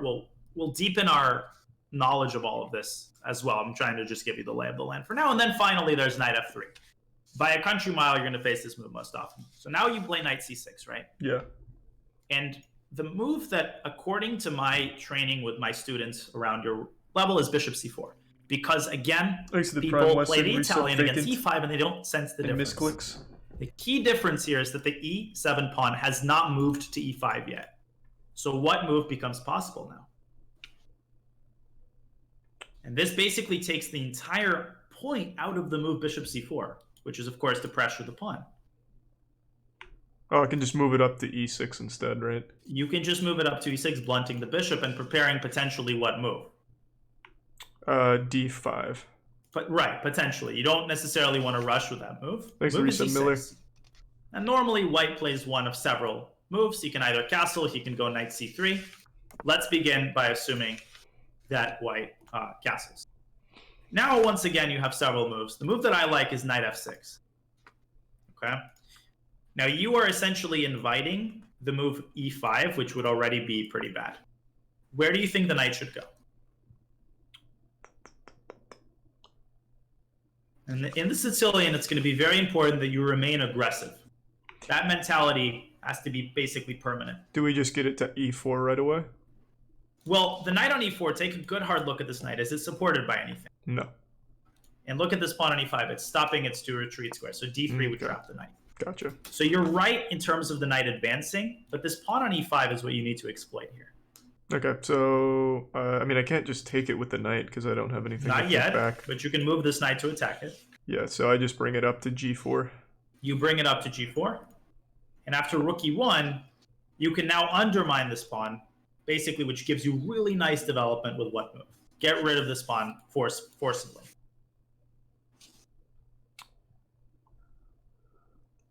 When I say that, you should be thinking of pawn moves, because a pawn move essentially offers a pawn trade and gets that pawn off the board. Yeah, I just don't know which one. Do I do it with the f pawn or the d pawn? What does your gut say? Which move seems less weakening? D pawn. Yeah. Okay. And also what the d pawn does is it allows you now to develop your bishop to d6. Okay. Let's say white goes h3, you drop the knight back. And black has very nice development. Where is that bishop on c8 going to develop itself to? This is a very sexy development square. Eventually or right now? Basically on the next move. Like well, let's say eventually. Where is the ideal square for the bishop? Wouldn't I want it on the long diagonal? So like Absolutely. b7? Absolutely. Okay. b6, bishop b7. And this is called the Horowitz bishops. There's actually a name for bishops configured in this way. Okay. And they're both aimed at the king side, and black's got amazing development. Does that make sense? Yep. Quick tactical question. If d4, in your head, let's say c takes d4, knight takes d4, knight takes d4, queen takes d4. Black to move. And win. I win the queen? You do, with one move. And you had a similar idea against Erob at one time in PogChamps 1. What you need to notice here is the standoff between the queens. Yeah, so the only thing separating the queens is the bishop in front of it. So let's get it the hell out. So I just move it? Do I move? But where though? Oh, I deliver a check. Where? I deliver a check at h2. I see. Exactly, and then you win the queen. That is super important concept. It occurs often in the Sicilian. I guarantee you, I'm saying it right here, right now. You are going to win. I would even go so far as to say a PogChamps game with a concept like this. You're going to win a queen like this because people fall into this all the time. Okay, so in this position, white doesn't have to go e5. If white goes d3, expand in the center. And this is a move we kind of referenced just a second ago. Are we just going right there at d4 with the knight? Okay, so we're going d5. I got excited there when you said the word d. Okay. Gotcha. Yeah, sorry. Now, I just looked at the knight outpost. d4, but I'm not going to let you go that easily, right? You say a move like this in front of me, and you're going to hear it from me. So knight d4. Shall I list the flaws of this move? I want to hear every single goddamn one. I'm gonna twist the knife, and so far you're never gonna get it out. Now the first thing is it doesn't develop a piece, and it doesn't occupy the center with pawns. The fact that a piece stands in the center like this doesn't really mean anything. So for example, white can simply play c3. Yeah, and then I just have to move. And the knight is just gonna have to move. But the other thing is, I can take this knight, and the knight is replaced by a pawn. Is this pawn good? Now you've got double pawns, right? Yeah. Now you've got doubled pawns. So, and third of all, white can just ignore with knight c3. So when you are centralizing a piece, when you're putting a piece in the center, generally speaking, the purpose of that is if that piece is on an outpost or if that piece is attacking something specific, right? And that's a mentality you want to start having. Like every time you put a piece on a square, what exactly is that piece doing there? If you ask that question of the d4 knight, you can't come up with anything. It's not threatening anything. It's not doing anything, right? Sorry to harp on this so much, but that was an instructive mistake. I joke that was an instructive mistake. So the move is d5. Mm-hmm. You're attacking this twice. White must take. You take with the e-pawn. What opens up now? We now have the e-file open. White has the e-file, but what does black have? We're attacking the bishop, and we also have... Does bishop think about it? Where can it now go? Are we pinning the knight at Potentially. G4? Okay. But first we must finish our kingside development. We go bishop e7. The reason we go to e7 is in order to take the sting out of the move rook e1. Mm-hmm. Then we castle. Black is better. We have bigger control of the center. This bishop will come out either to g4 or f5. It should just make sense to you that black's position is really comfortable. Does that kind of make sense? Yeah. At some point when we finish the theoretical part, we will practice all of these positions and we will deepen your understanding. But right now I'm giving you the lay of the land. This is the most common line you're going to face. That's why we're spending the longest on it. And lastly, if white goes rook to e1 and defends the pawn, would d5 be a good idea here? I push d5.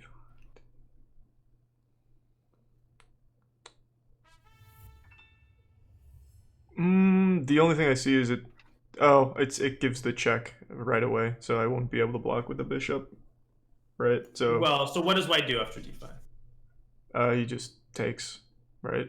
And can you take with the pawn? No, because it's pinned. It's pinned, so you have to take with the knight. Not great. So you actually have a tactic here, and this tactic is I'll just show you because it's a hard move to find. Knight takes d4.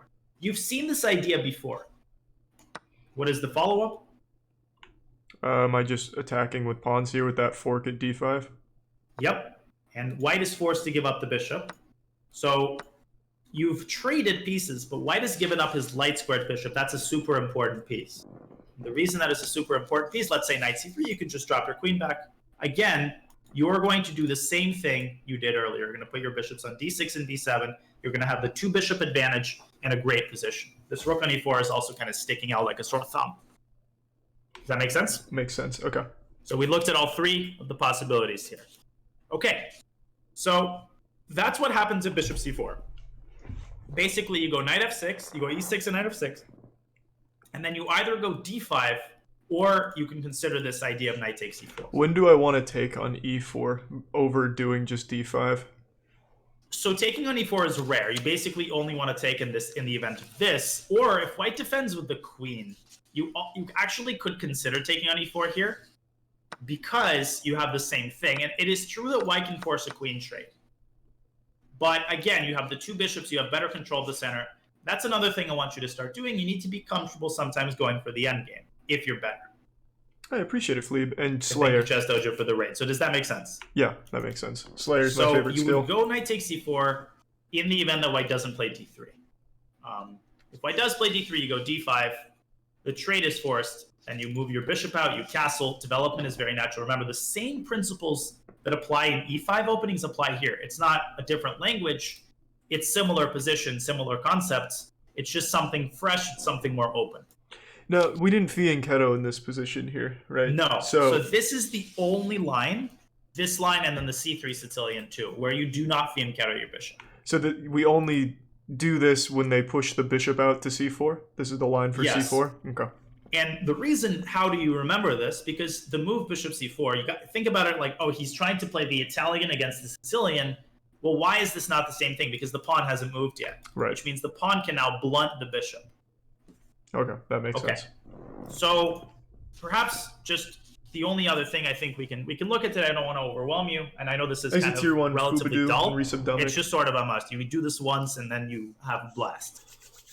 Let's take a quick look at just a couple moves here in the main line. Is that fine with you? Fine by me. And okay, so you go g6. Your next move is bishop g7. Now, golden rule number 1. It is extremely important that you never play e6 in these positions. Never combine the moves g6 and e6 in the accelerated dragon. And, okay, never say never, but that is about as hard and fast of a rule as there is. Now, you might ask, well, why the hell am I so worried about playing e6, right? So, and why would you play e6? So a lot of people play e6 because it defends this square, and they think, oh, maybe I'll put the bishop here. You have bishop always fianchettos. Let me show you a game that I played, or rather a game segment I played many years ago, and this will show you all you need to know, okay? Okay. So next there is a blue dragon. It's not okay. Second. Oh, a lot of different ones, blue. You'll see. Coming soon. Sorry, just 1 second. This is worth it. And you get to see me suffer. Even though I won this game in the end, you get to see like 9-year-old Daniel get absolutely destroyed. All right. In the opening. Some mercy. All right, now we should be good. What's up, Carl? Sorry. Great channel, man. Let me restart chess space. If it doesn't work, I'll just kind of tell you. What's your rapid rating? When I was playing actively a few months ago, it was like 1100, but now it's down to like 950. Again, cloud databases. I'm just trying to load my game database. Oh, no rush. Okay, perfect. It works. And I played a guy named Weston Levens, a chess player, so the weirdest names. Okay, so this was a slightly different opening, but you'll see the similarity. I am playing black here. This was 2005, so I was 9. I was rated 1800. He played the Smith-Morra Gambit. I referenced this, where you basically sacrifice a pawn. We will talk about this, but you will not accept the Gambit in order to get rapid development. Here's, guess what I did? I played knight c6, bishop c4, and I played g6. Okay? Bishop c4, bishop g7, castles. Sorry, you played knight f3, bishop g7, castles. And guess what move I played here? Oh my god, you did e6, you maniac. I frickin' did this, and then I got several limbs of mine chopped off by my coach. I think I still remember that lesson after this game. Thanks to resub Yamazin. The kinds of things I heard. And maybe Lonzo. You will not believe. Because to a Russian player, this move is anathema. It's unthinkable. Now, why is this move so frickin' bad? Because it weakens this square. And the dark square, look at the dark squares, d6 and c7. You see how weak they are? Yeah. How can white stick the ultimate piece onto d6? Yeah, just going with the queen. Not with the queen. There's an even better piece. He did put the queen on d6 in a move, but how about the knight? Get the knight there. So he just brings the knight to to b5 and then bringing it over? Okay. Well, potentially knight d6. You can see how devastating that is, right? That literally entombs black's entire queen set. I play knight f6.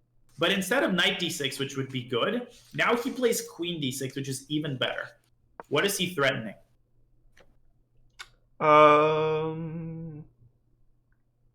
What is his next move going to be? He's going to pre-move this, literally.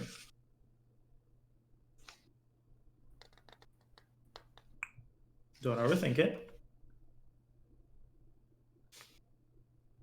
So let's say a6. I don't. It's not like simpler than you think. It is. It wins the game immediately. And I think, again, you need to be careful about assuming a square is defended. A square can be attacked more than once. Even if it's defended by a piece, it's still accessible. What 2 squares did I mention when I said e6? E7 this was one of them. E7 and c7. Yeah, knight c7 wins the queen. Oh, Jesus. Checkmate. I was just looking at queens checkmates here. Okay. Right, so knight c7, and black has to give up the entire queen. Right. There's no defense against this. I played queen e7. He gives a check.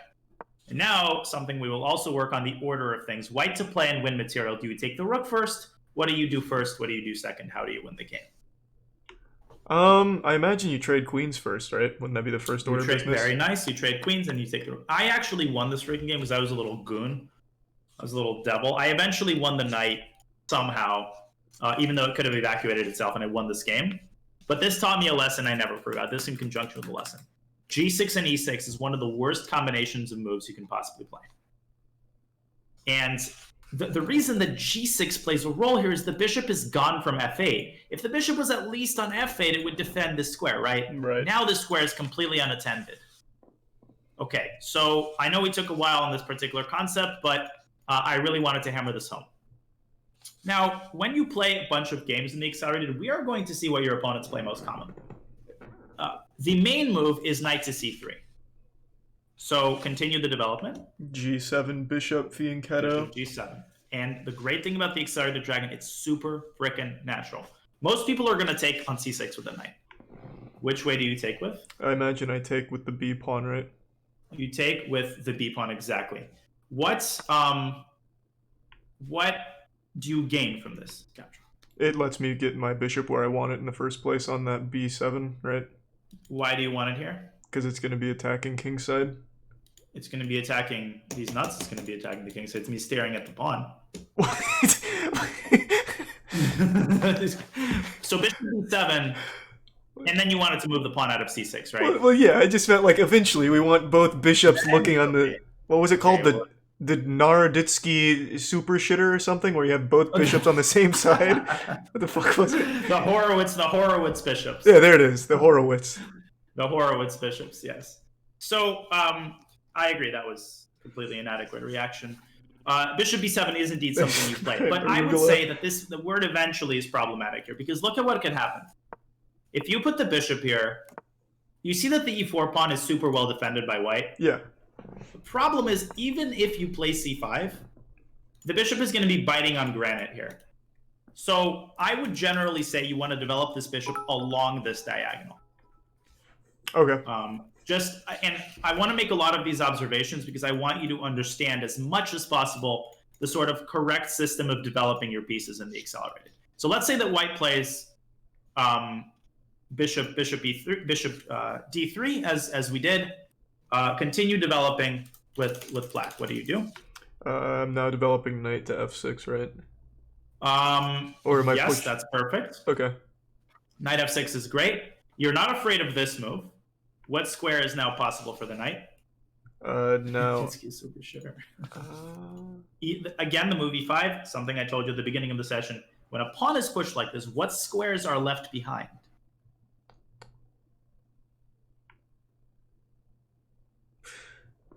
I don't recall.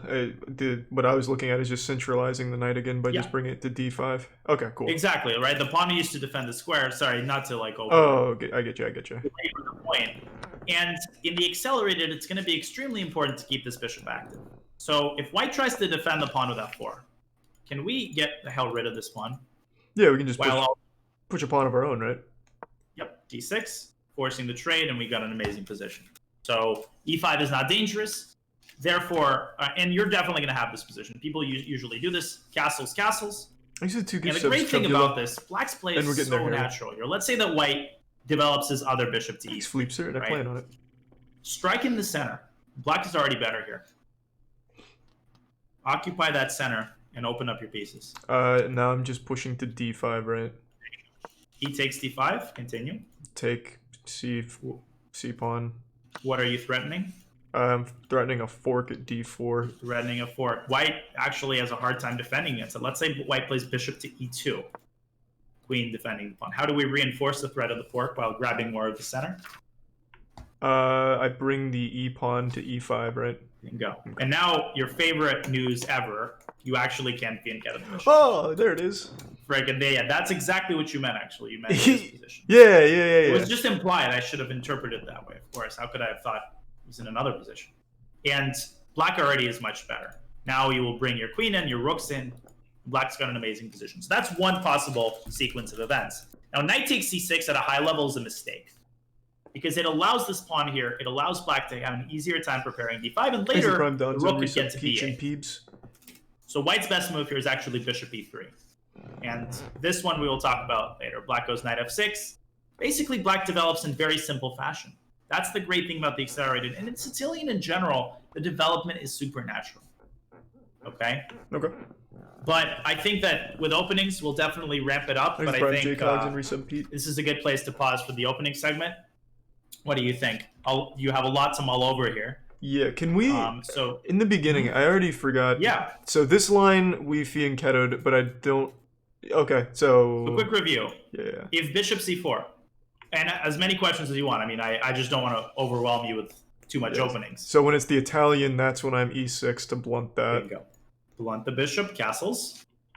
And one of the keys, do not rush with d5. d5, you're no rush to play this move. Okay, so then we're just doing f6 first then. Okay, if e5? Now we are just occupying the d5, right? Not here, although knight d5 is okay. Now remember, this pawn becomes weak now, so we want to attack it. Yeah. I'm doing g4. G4, that's right. Go. And now we carve out the development of our pieces. Get rid of this pawn. Okay, now we're just doing d6. Bingo. And this bishop, the Naroditsky super shitter, comes out too. Right. I'm going to adopt that if you don't mind. Copyright, Charlie White. By all means. So then now we're getting the bishop to b7, right? So we're just pushing b6. Yeah. Okay, cool. Exactly. b6, bishop b7. And if rook e1 here. Now we're just taking the pawn on e4. Going. And then we're going d5.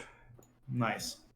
So this is just one of the possible lines. Obviously, we have, like, I think what we're going to do openings-wise next time is review c3. We're going to look at the c3 Sicilian, and we're going to look more at the main line. We're also going to look at this move bishop b5. It's called the Rosolimo. And here you actually still play g6. So you play this much like an accelerated dragon. And there's actually not as much theory as people think there is. The Sicilian is like mythologized, but to play it at a good basic level, you know, it's not like insurmountable, if that makes sense. Okay, I get you. And we're also going to involve the Vienna. But, you know, openings, best, like black caviar, best in small doses. So I propose maybe jump in for one, two more games, and we can maybe draw some conclusions. Okay, that sounds good. Say you to that. Yeah, last question I had. In the example as before many as you want, yeah. In the... Can I move this? Yeah. Yes. Okay. And then it was white going here. You took, right? And then played knight? In the main line. So in the main open Sicilian, white prepares this by going knight f3. And now knight c6. Okay.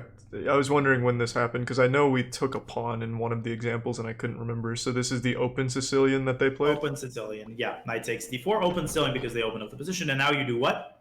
Now it's fianchettoing, right? So I'm going g6 and then... Yes. Okay. And one key just point here. If white takes on c6, immediately continue. Then I'm taking on b7, or taking on b6 with the b7 pawn. Yeah, there's one move I want to alert you to, which is queen to d4, attacking the rook. Stopping bishop g7, but that's not a problem. How can you defend that rook while developing? I'm just developing knight to f6. Okay, e5. I'm just going to d5. Already you're pattern recognizing. This is awesome. Now white has this move e6, which looks intimidating, because it exposes the attack on the rook.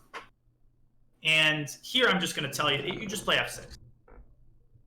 And this looks awkward, but give this a chance. After e takes d7, you play. You can play bishop takes d7. You can even play queen takes d7. But I like bishop takes d7. And then the move f6 is going to allow you to prepare what further central control? The e5. Bingo. And then you're basically going to position your bishops like this. You're going to have a super solid position. It takes some getting used to. This is an acquired taste kind of position. I don't think people are going to do this in its entirety, but I just wanted you to be aware of this move. This doesn't mean you've done anything wrong. I will analyze this also myself to make sure I'm telling you exactly the right moves. So in this position, what would they normally do? Just develop? So let me think about this. I'm going to check actually. Well, if I check the main chess database, that's not going to be representative of what your people do. So knight c3 is the most common move, right? Right. There is also, what do grandmasters play? Grandmasters play this move c4. This is called the Maróczy bind, because you bind on the d5 square, named after Jezza Maróczy, Hungarian player. Mm-hmm. Very important information. And this is what the grandmasters play, but this is not what you're going to be facing, and I'll teach you how to play against it. It's a very positional opening. You're saying, I'm not going to attack, I'm going to clamp down on the center. And in the long run, I'm going to make it very hard for black to play d5. Right? Right. But your actual play doesn't change here. What do you think black does? It's still just going to probably be playing normally, right? I'm fianchettoing. Yeah. And then we're going down the friggin' main of the main lines, and you're getting all the moves. Yeah, so then we're just going to be up there at f6 next. Yep. Natural development. Castling. Main line of the Maróczy bind, my friend. Continued. Just b6, b7. This is interesting. That's one line, but d6 is the main line. Oh, okay. And this is the beginning of the theory. And we will talk about this position because that will help you build understanding. Here, black has to play in a very specific manner in order not to get squeezed and suffocated. But you will not get this position anytime soon. But you can see that was already 9 freaking moves of theory that you played instantly.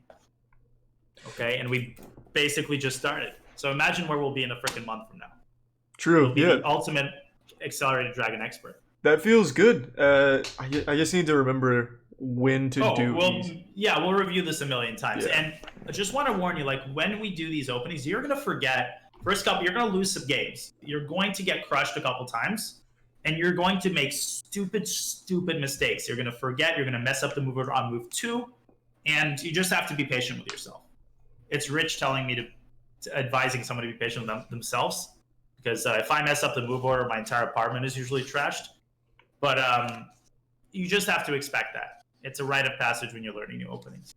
Okay. I mean, yeah. So hopefully you'll get a chance to try this, Sicilian, like right now. Yeah. All right. So you want to just hop in the pool then? Hop in the friggin' pool if you feel like it. Yes, sir. It's a great way to round off. It's game time, baby! Shit. Wait, I need to follow you. Oh my god, he plays the... Okay, so he plays the C3 Sicilian. Yeah. Okay, so... I'm still dragging him. What do you want to do? You want to strike first in the center. You do not want to let him play D4. You want to strike first. What does that mean? So am I just going to do the Maróczy bind with an E5? That's possible, but not E5. But what's the other central strike? Is it still doing the dragon over here at C6? No, D5. The move is pawn to D5. Oh, I see. Bingo. And after E takes D5, queen takes D5. Here's the key. Normally, it's a bad idea to put the queen on D5 because white has what move to chase the queen? A pawn move. No, I mean, if you play the Scandi, how does white chase the queen? What does white develop to what square? Well, to chase me away from D5. Oh, he plays C3 with his knight. I see what you're saying. Knight C3, but here he doesn't have it. Okay, F3 is already very bad. So now, and this is one of the keys in the Sicilian, oftentimes you don't want to do anything. You just want to keep developing. I want to see how you develop. So am I going right back to the dragon with the knight here at C6? Cause... Perfect. Okay. And then, since he didn't... Okay. Do I need to be alert here, or am I just going right now at G6? Yeah. Okay. See, that's the great thing about this. In most cases, you can just play the accelerated moves. They might not be the best moves, but they'll be good enough. Okay. Now you need to be a little bit alert. Yeah, because now I have that pawn undefended. Yeah, so I can deal with that. I can just well, I can't B6 because that hangs my knight. No, but I mean, trading is okay. Okay, so I'm just taking then.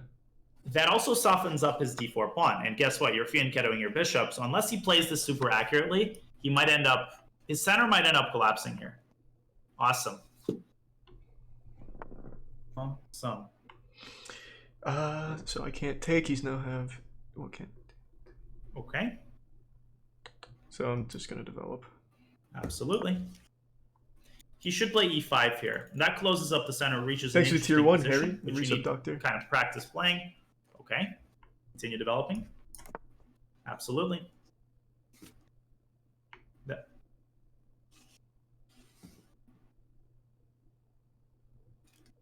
When do I look to push b6 to get the bishop to b7, or is that situational? It's situational, and here, of course, the knight on c6 is going to be hanging. Yeah. So the thing is, you don't always have to develop your pieces, all of them, all at once. Like a piece can be on its initial square for a time being. Here's the prime. But if you okay, so what you want to do is you want to soften up white center. So you actually want to trade, and what you are going to see when you trade, what specifically do you trade? Am I trading pawns right here? Yes. Okay. Here's the thing. Do you see that your queen now makes contact with the d4 pawn? Yeah. After he takes with a pawn, I think he's going to... Okay, he takes with a knight. That's not a great move, because now that bishop on g7, always harken back to your accelerated dragon bishop. That bishop is a beast that often comes alive. So what do you do? Well, I need to free up the knight, so I just trade knights here. Trade. And then what can you take? That gives me the pawn now, right? Absolutely. Now I have not only the pawn, but his position just collapses. Now, what do you want to take it with? So do I want to do bishop first, so that way when I... Oh, okay. You need to keep your... Sorry, that didn't need to be harsh. You need to keep your accelerated dragon bishop. Okay. So I take with knight then. Yes. And what you're going to see, he's probably going to take your knight, then you take, and he can't even castle. That accelerated dragon bishop is now preventing his king from castling. Okay. So you're up a pawn and you've got a huge attack. Go ahead. 12 moves, you're already basically winning. Alright. So the only reason I was doing bishop first was to have the knight attacking the bishop at the second part. Yeah, I totally understood, and we'll talk about that. But okay, so queen d2 is a good move. Now, you need to spot his... He has an undefended piece, right? That bishop on b5. Yeah. So you can bring a piece out, and you can attack that bishop. And you can build a little battery. Do I just push up this f pawn, f6? The other bishop is what I mean. The bishop on b5. Oh, I was looking at his... Okay, I see. Yeah, so I just want that bishop you can attack with what move? D7. No, then you move your queen. Oh, yeah, you're right, because then I blocked the... Good lord. You block the other bishop. Yeah. Queen b6, yeah. Okay, I see. Gotcha. Yeah, no worry. You'll get a better sense of these kinds of positions very quickly. But does this move make sense? You get the queen out of the standoff and you attack the b5 bishop. And it's still protecting the bishop. Yeah. Yep. Okay, he's good. This guy's playing well. Okay, but now you need to complete your developments. Yeah, so I was looking at just g4 for the bishop. Go ahead. And that also prevents him castling long. Now, he can take the pawn on e7, and if he does, you have a super nice move there. You can sacrifice and exchange in order to... You see that e4 pawn, right? Mm-hmm. A pawn is super weak. You can get a rook to e4 at any moment. Okay, so he goes there. Now, where should you move your rook? Nice open file. I just want to put it at d8, right? Yep. And what tactically do you notice immediately? It's now X-raying the queen. X-raying the queen. So you don't necessarily look for moves immediately. You just notice that. That's enough, because depending on what he does, then you might start looking for discoveries.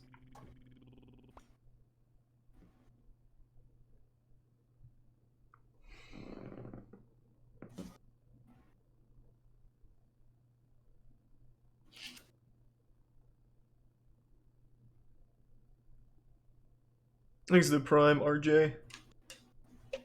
Okay. Finally, he is stumped.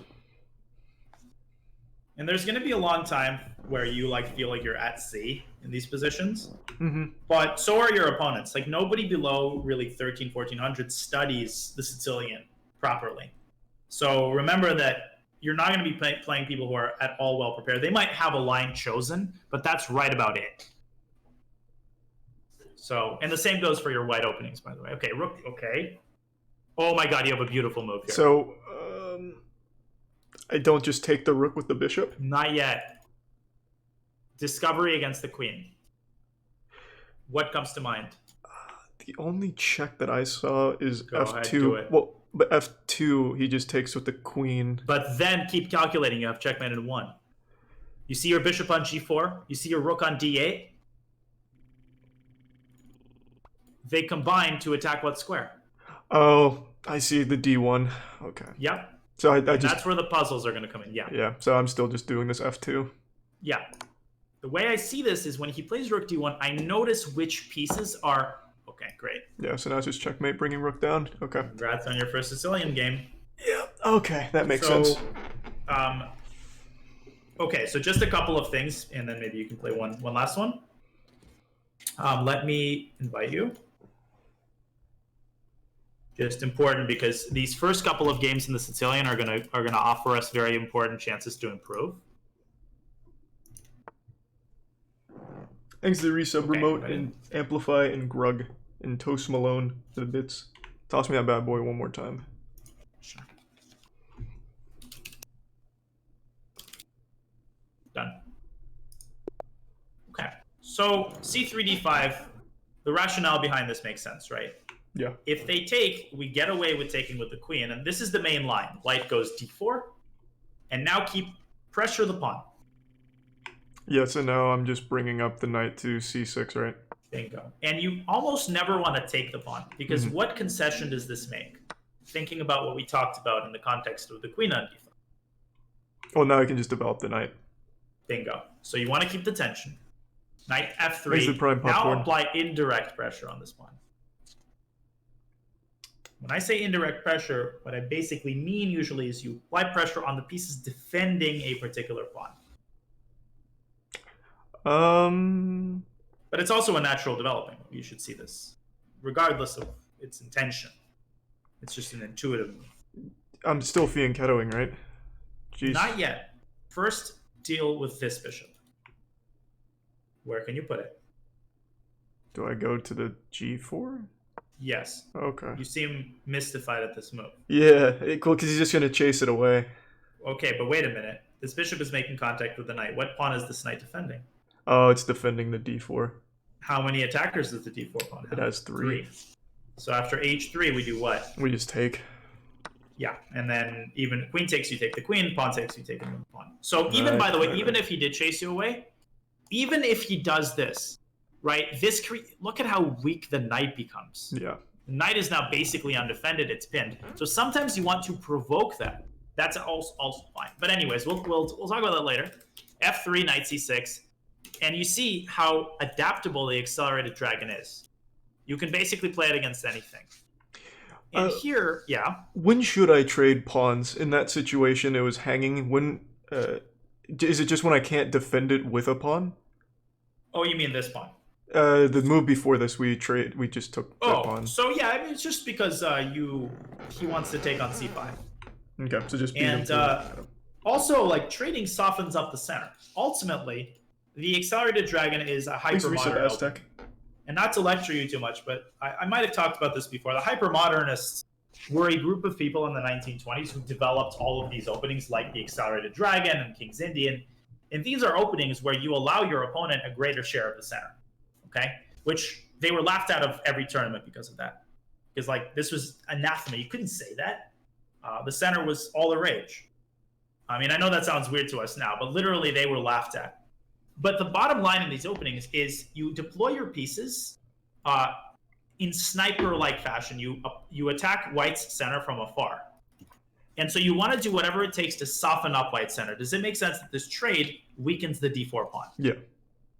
And it should also make sense by that same token that the move d takes e4 applies even more pressure on them. Right. If they had gone f takes e4, what would you do here? To the point of identifying new squares that are now made available to your pieces. Super important. Do I just bring the bishop over to g4 first? Yes. Okay. And actually, if h3, do you take the knight? I don't think so. Just because I asked you? Well, I want to keep the pin, right? Actually, no. So if you play bishop h5, first of all, that's a blunder. You blunder the bishop. Oh, it has no retreat squares, right? He just pushes up. Yeah, so when you fianchetto, you got to be careful about this. But by taking the knight, look what happens to White's center. This d4 pawn, right? It needs to be defended, which means he's got to take with the e-knight, which means you have now what? Now I have just taking the pawn, right? Bingo. Yeah. And white's whole position collapses. By the way, you should also bear in mind in such positions, queen a5 check. Sometimes this wins a piece. Here he can go back to c3, but now you can do what? This is an even better version of what we just talked about. Yeah, I just take the pawn again because it's pinned. Yeah, absolutely. So in that position, if we did get the bishop to g4, why wouldn't he just take with like a queen or something? Well, that wouldn't make any sense. Never mind. I see. Well, then you take this pawn. Yeah, I see. It just white can't defend both at the same time. Yeah, he just loses a pawn regardless. Right. I mean, he can defend. He can play d5 and he can start. But now it's a runaway train, and now he gives you this square and I mean, just all of your pieces are breathing here, even if you don't win the pawn. So that's the point behind bimodal. Knight takes c4. Thanks for the bits, Darko. You did the same. You didn't need to play bishop g4. You just win the pawn. And now this is what concerned me a little bit, right? The move queen b6. I want this to be automatic. How do I find this move? Fundamentally, right? This bishop is the only undeveloped piece. So I understand your instinct to go bishop d7, but there's just something about it that seems very passive. Not to mention that it drops this bishop. Right. Does it actually drop the bishop? Do you lose a piece? Well, I can deliver a check and get the bishop back. Do you need to deliver a check? Oh, I just take the bishop right away. Yeah, but is it a good idea to trade queens even if you win a pawn? The answer is no, because this brings white closer to liquidating, right? Whereas clearly you are the one attacking here. So queen b6, building the battery, attacking the bishop, and everything crumbles. Get the bishop out. I would even consider getting the bishop to like e6. You don't always need to develop the bishop to quote-unquote the most active square. Thanks to resub Kane. You can also play a6, by the way, and chase white's bishop away. So many possibilities here. But now rook ft8 and this key move bishop f2. You could also have taken on d1. And if queen takes d1, then what do? I just deliver that check with the bishop right and I win a queen. Yes, and what about king takes d1? Find the most clinical move. Be careful here, because if you move the bishop just anywhere, he can block the pin with bishop d3. Mm-hmm. So you need to add some more Tabasco sauce to that white queen.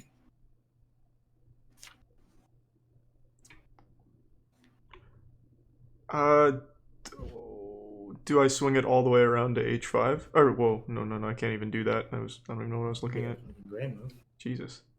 I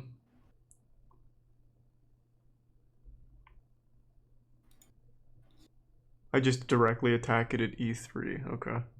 Nice. Bishop e3. Okay. Oh, yeah, you saw the arrow. Sorry, I didn't mean to. But bishop e3. What is the purpose? You attack the queen with two different pieces. Yeah. And after bishop takes e3, you don't even have to take the queen yet. What can you do first? I can just take the bishop first. Yeah. Pins, spins. And this is winning. You can also go bishop c3. But yeah, those are the most accurate ones. So does that make perfect sense? But bishop f2, when you start solving problems again regularly, which I want you to do, you're going to start seeing these moves pretty quickly. Because I immediately see a rook appearing on d1. My brain just inputs that. Right? Okay, rook can appear on d1 and it's checkmate, because the queen obstructs that square. But that's the Sicilian for you. Welcome to the world. Okay. It's gonna take a little getting back in the action. It's gonna take a week, 2 weeks, and I have infinite patience in that regard. And thanks to the three. If you think you're gonna get off the hook from that drill we once did, we're gonna have one lesson where we do that frickin' drill where I give you 1 minute basically to win 30 positions where you're up a queen and a rook to get that speed going as well. What do you say? One more for the road? Yeah, I'm ready. What was that? Oh, I let off the thing. Yeah, I'm ready. I'll hop in. Perfect. Fantastic. All right. Good Lord, Accelerated Dragon. Yes, as if they couldn't have scripted it any better. Ah. Oh, so this is mainline, right? So I'm just going right to c6. Absolutely, you're going knight to c6. You better. Okay. See if he goes. Yeah.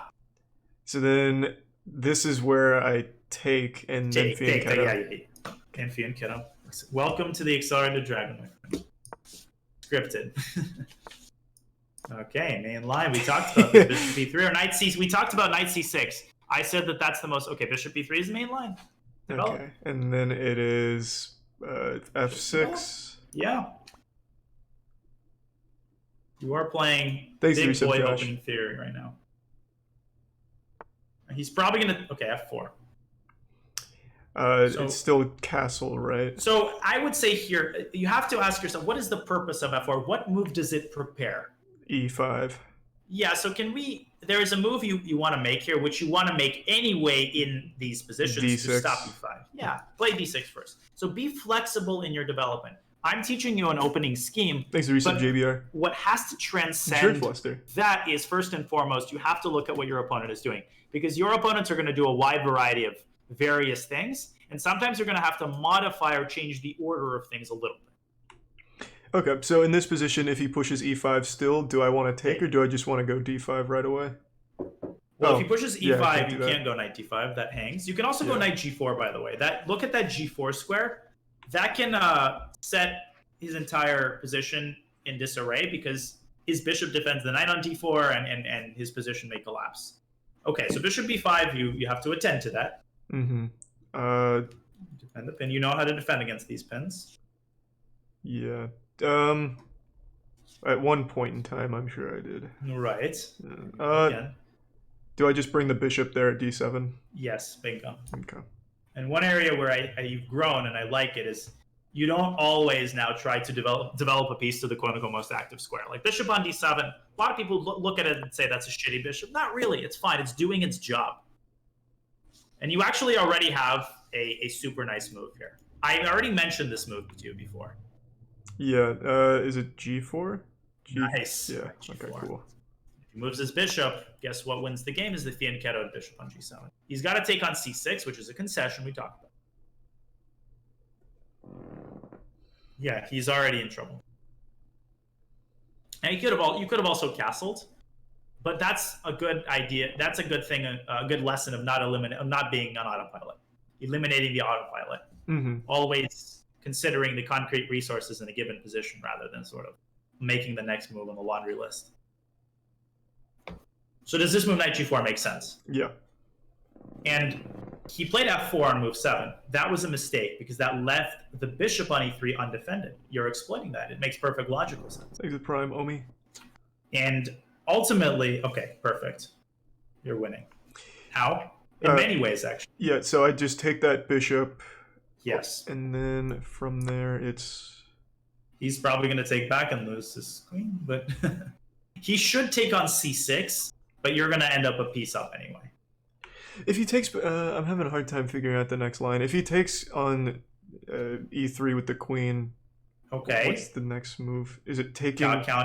Oh, it's taking the knight on d4 with the bishop.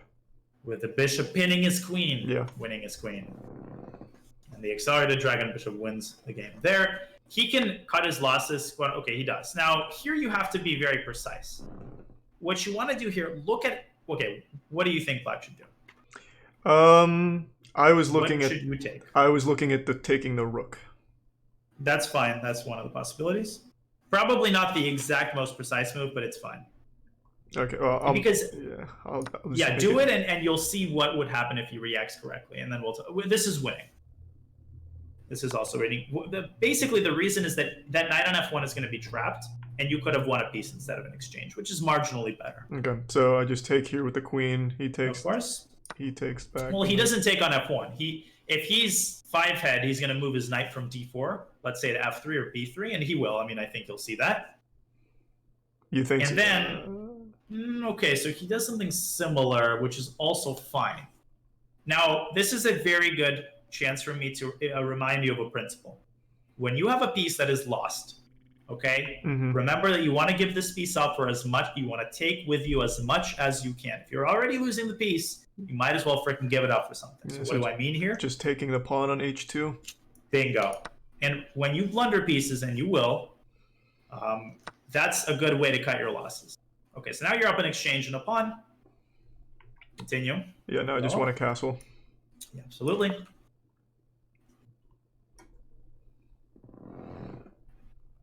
Absolutely.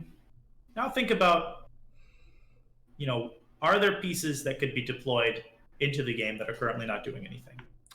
What I was looking at is pushing the f7 pawn to f5 to try and open this up here to get the rook into the action. That's not a bad idea at all, but remember, f5, e takes f5. You cannot take on f5 with the rook. You can take with the pawn, though. Yeah. Now, I'll tell you that in this... Okay, he goes f5 himself. I'll tell you this. In the Sicilian, the rook on a8 generally belongs on c8. That is just a rule of the Sicilian. Okay. The reason why c-file, you can see that it would pressure the knight on c3. The c-file is what's called a semi-open file. Mm-hmm. There's only pawns of one color on that file. And so because there's a white pawn on c2, this benefits black. So you can go ahead and do that. Okay. Now, so just right to c8 then? Okay, c8. Now, do you see that the move f5 doesn't actually create any threats? That's a paper tiger. It may look intimidating, but it doesn't do anything at all. In fact, it weakens the square. It gives you a nice little outpost on what square potentially with check too. On e5. Beautiful little square. Now, you don't need to rush with that check, but just keep that in mind. Now, the rook on c8 is not even done yet. Where could it go from here to twist the knife?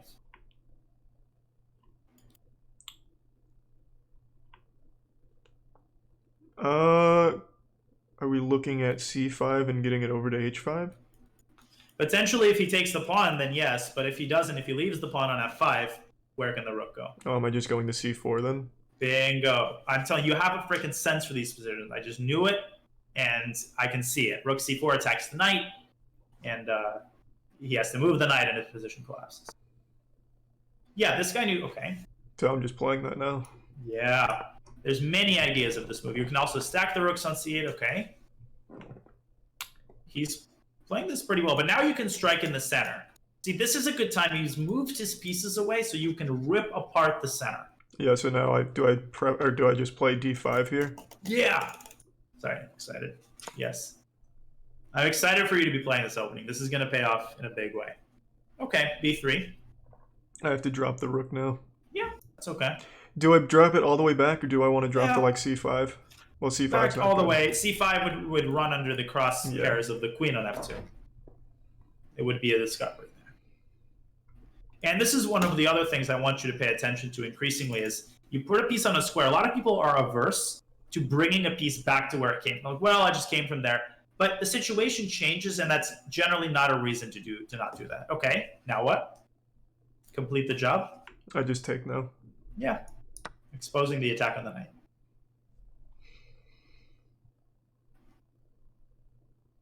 Nice.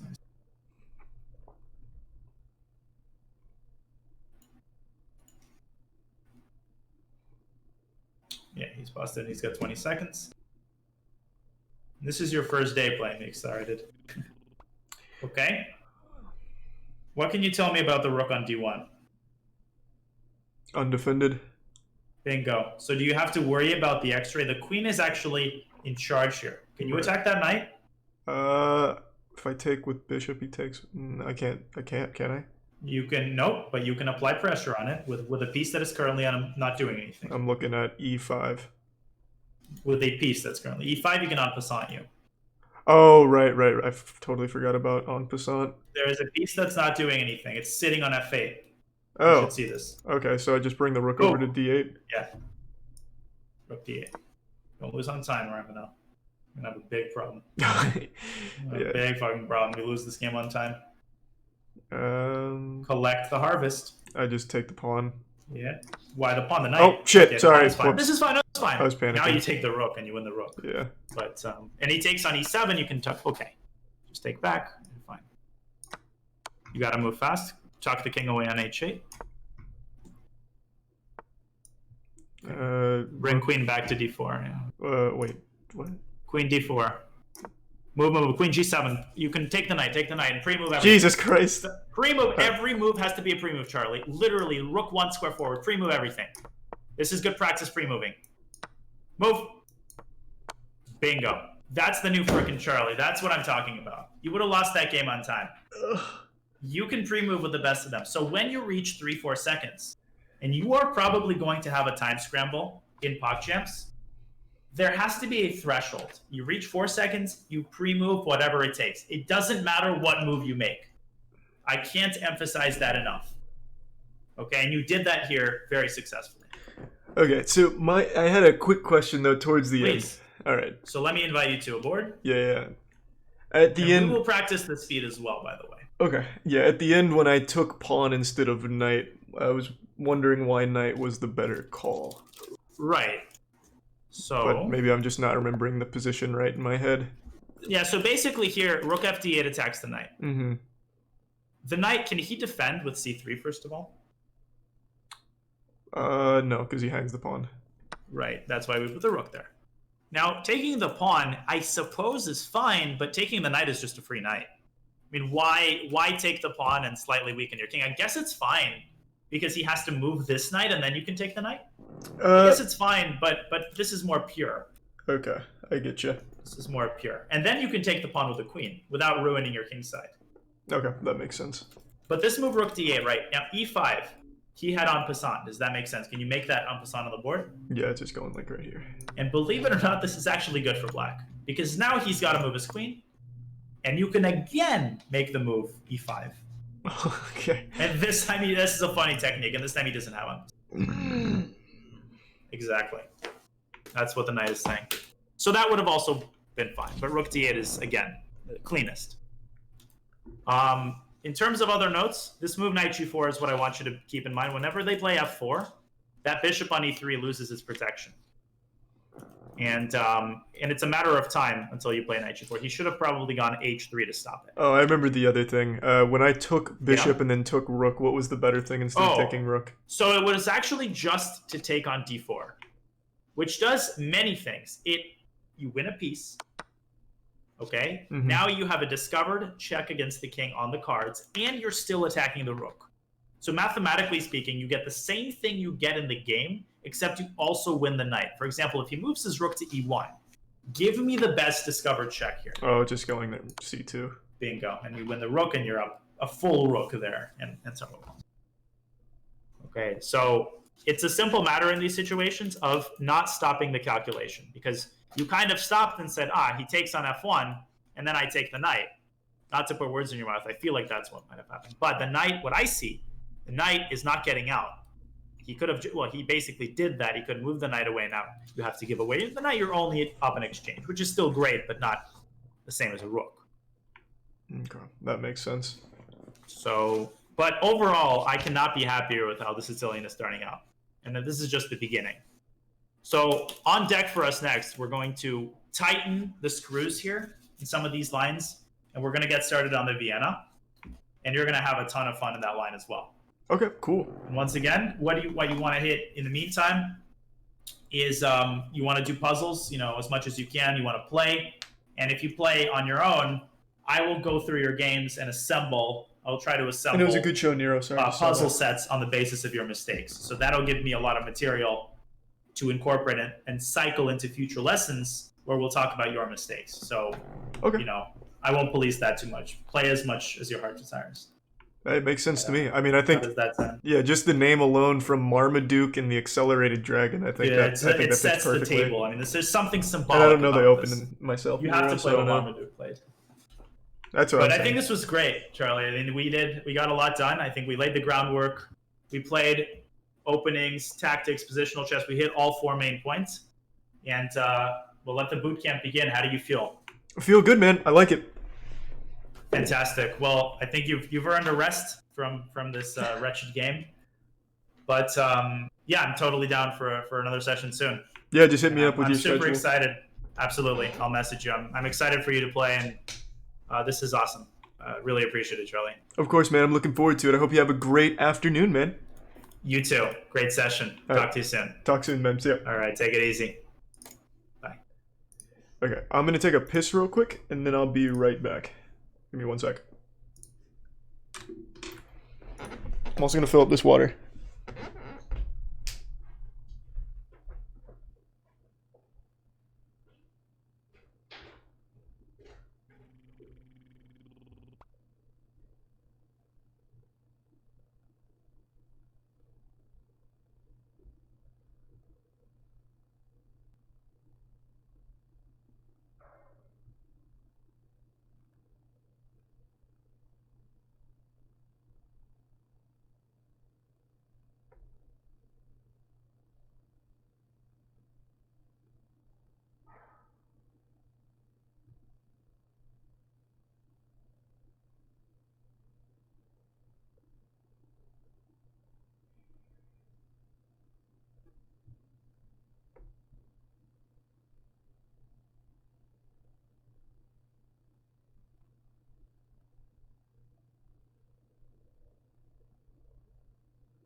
Alright, team. I'm back. Oh. Love garlic. Thanks for the resub, EXO. Sorry, I was on the phone.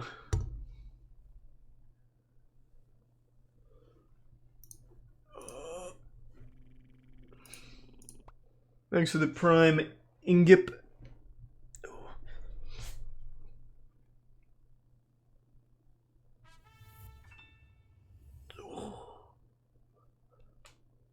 Well, thanks, DJ. Hope you're having fun, man. Thanks to the prime, Miles. And the prime, not half bad. When are we seeing the edible anuses? I don't know. It hasn't come yet. Thanks to the resub, Muck. And the bits in us. Haven't watched Tenet yet, no.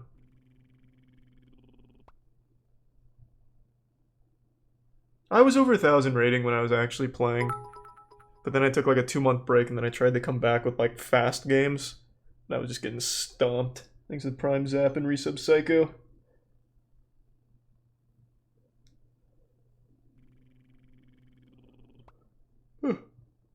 The Prime Subway.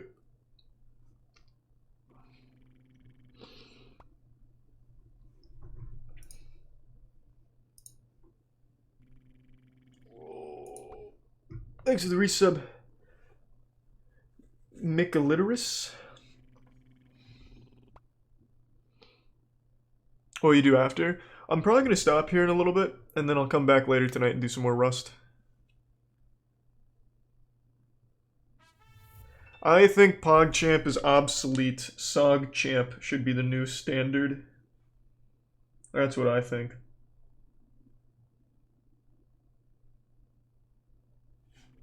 At least the tier 1 Miles the GOAT. Thanks, Lox.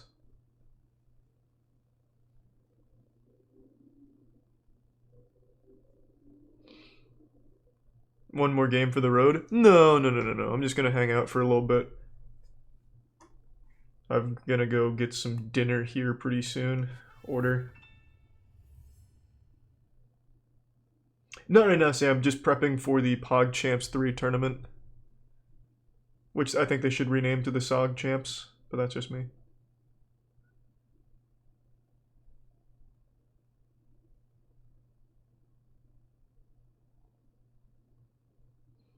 What time are you playing Rust? Probably around like 9.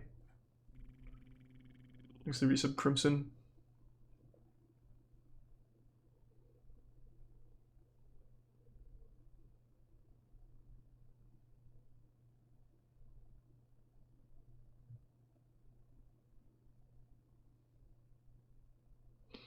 You won big last night on Rocket League? Yeah, Believers won huge last night. I'm super curious if anyone's close to 20 million now. Because we did like 40, no, definitely not 40. We did like 20 something games and I won the majority of them. Believers were cashing out. I know Select is up in like the 2 or 3 million range. Just from last night. Actually, 2 gift subs, J. Paul. And the Prime Green.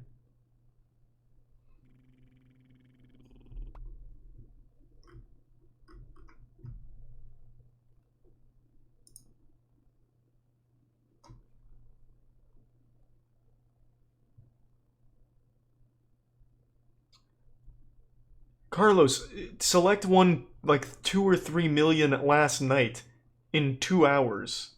Like, it's on prediction nights, shit gets wild as long as you're getting lucky predictions. Thanks to the resub, big boy.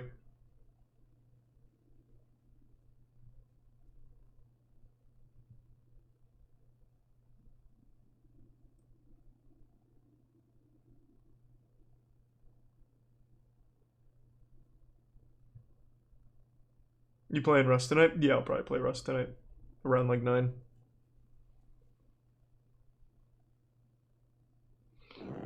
I don't know when the tournament is. No clue. Thanks to the Prime Tax. And the resub Scoot. Any Yu-Gi-Oh? Not today. I'm gonna be opening some shit tomorrow though. At the warehouse. I'm gonna be busting through well, actually, I don't even know if I'll do it tomorrow. Either tomorrow or the next day, but I'm busting through some more First Ed boxes. Jungle, Challenge, Heroes, Neogen.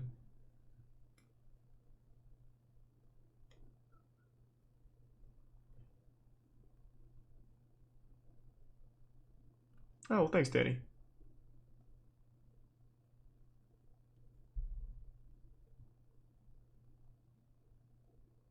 You gonna stream at the warehouse? Yeah, we'll be doing streams there. I'm gonna be doing a lot of different shit.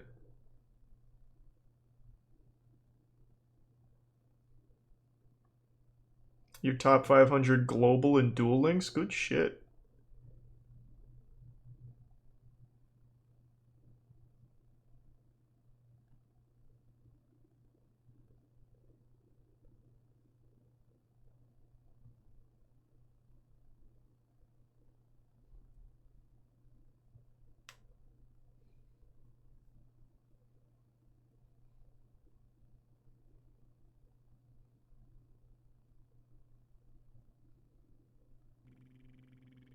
Thanks to the resub, Valivus.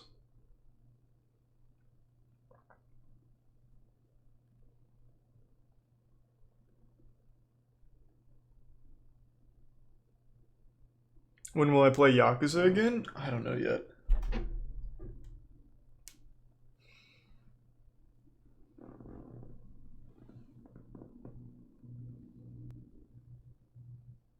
I have been watching Attack on Titan. A lot. Love Attack on Titan.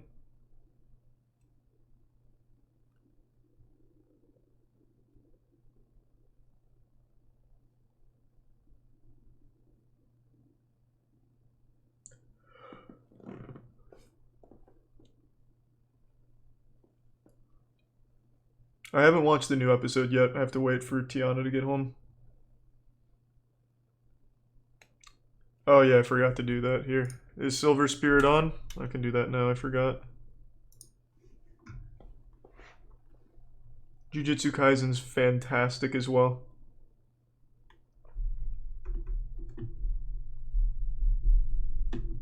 Oh, there he is. Here, I'll do that now. Since you did it before I raised it.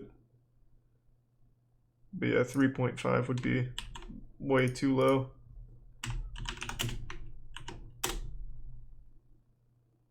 There. Thanks to Prime Agrusta.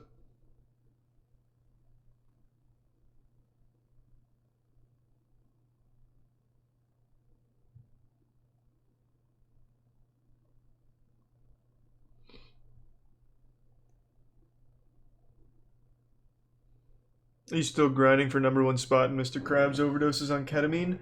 I haven't in a few days, but I will be again soon, yeah.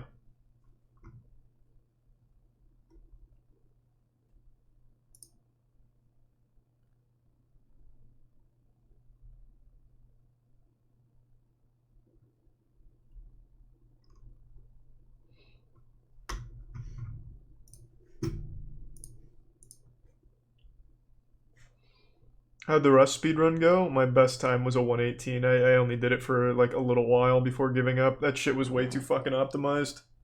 There was no chance. Ouija board stream in the warehouse? That'd be great.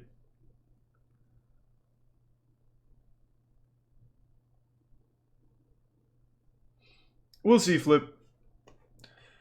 I don't know if I'll be able to get Grandmaster, but god damn it, I'll get close. Maybe. Can you use our music in your streams? Yeah, of course.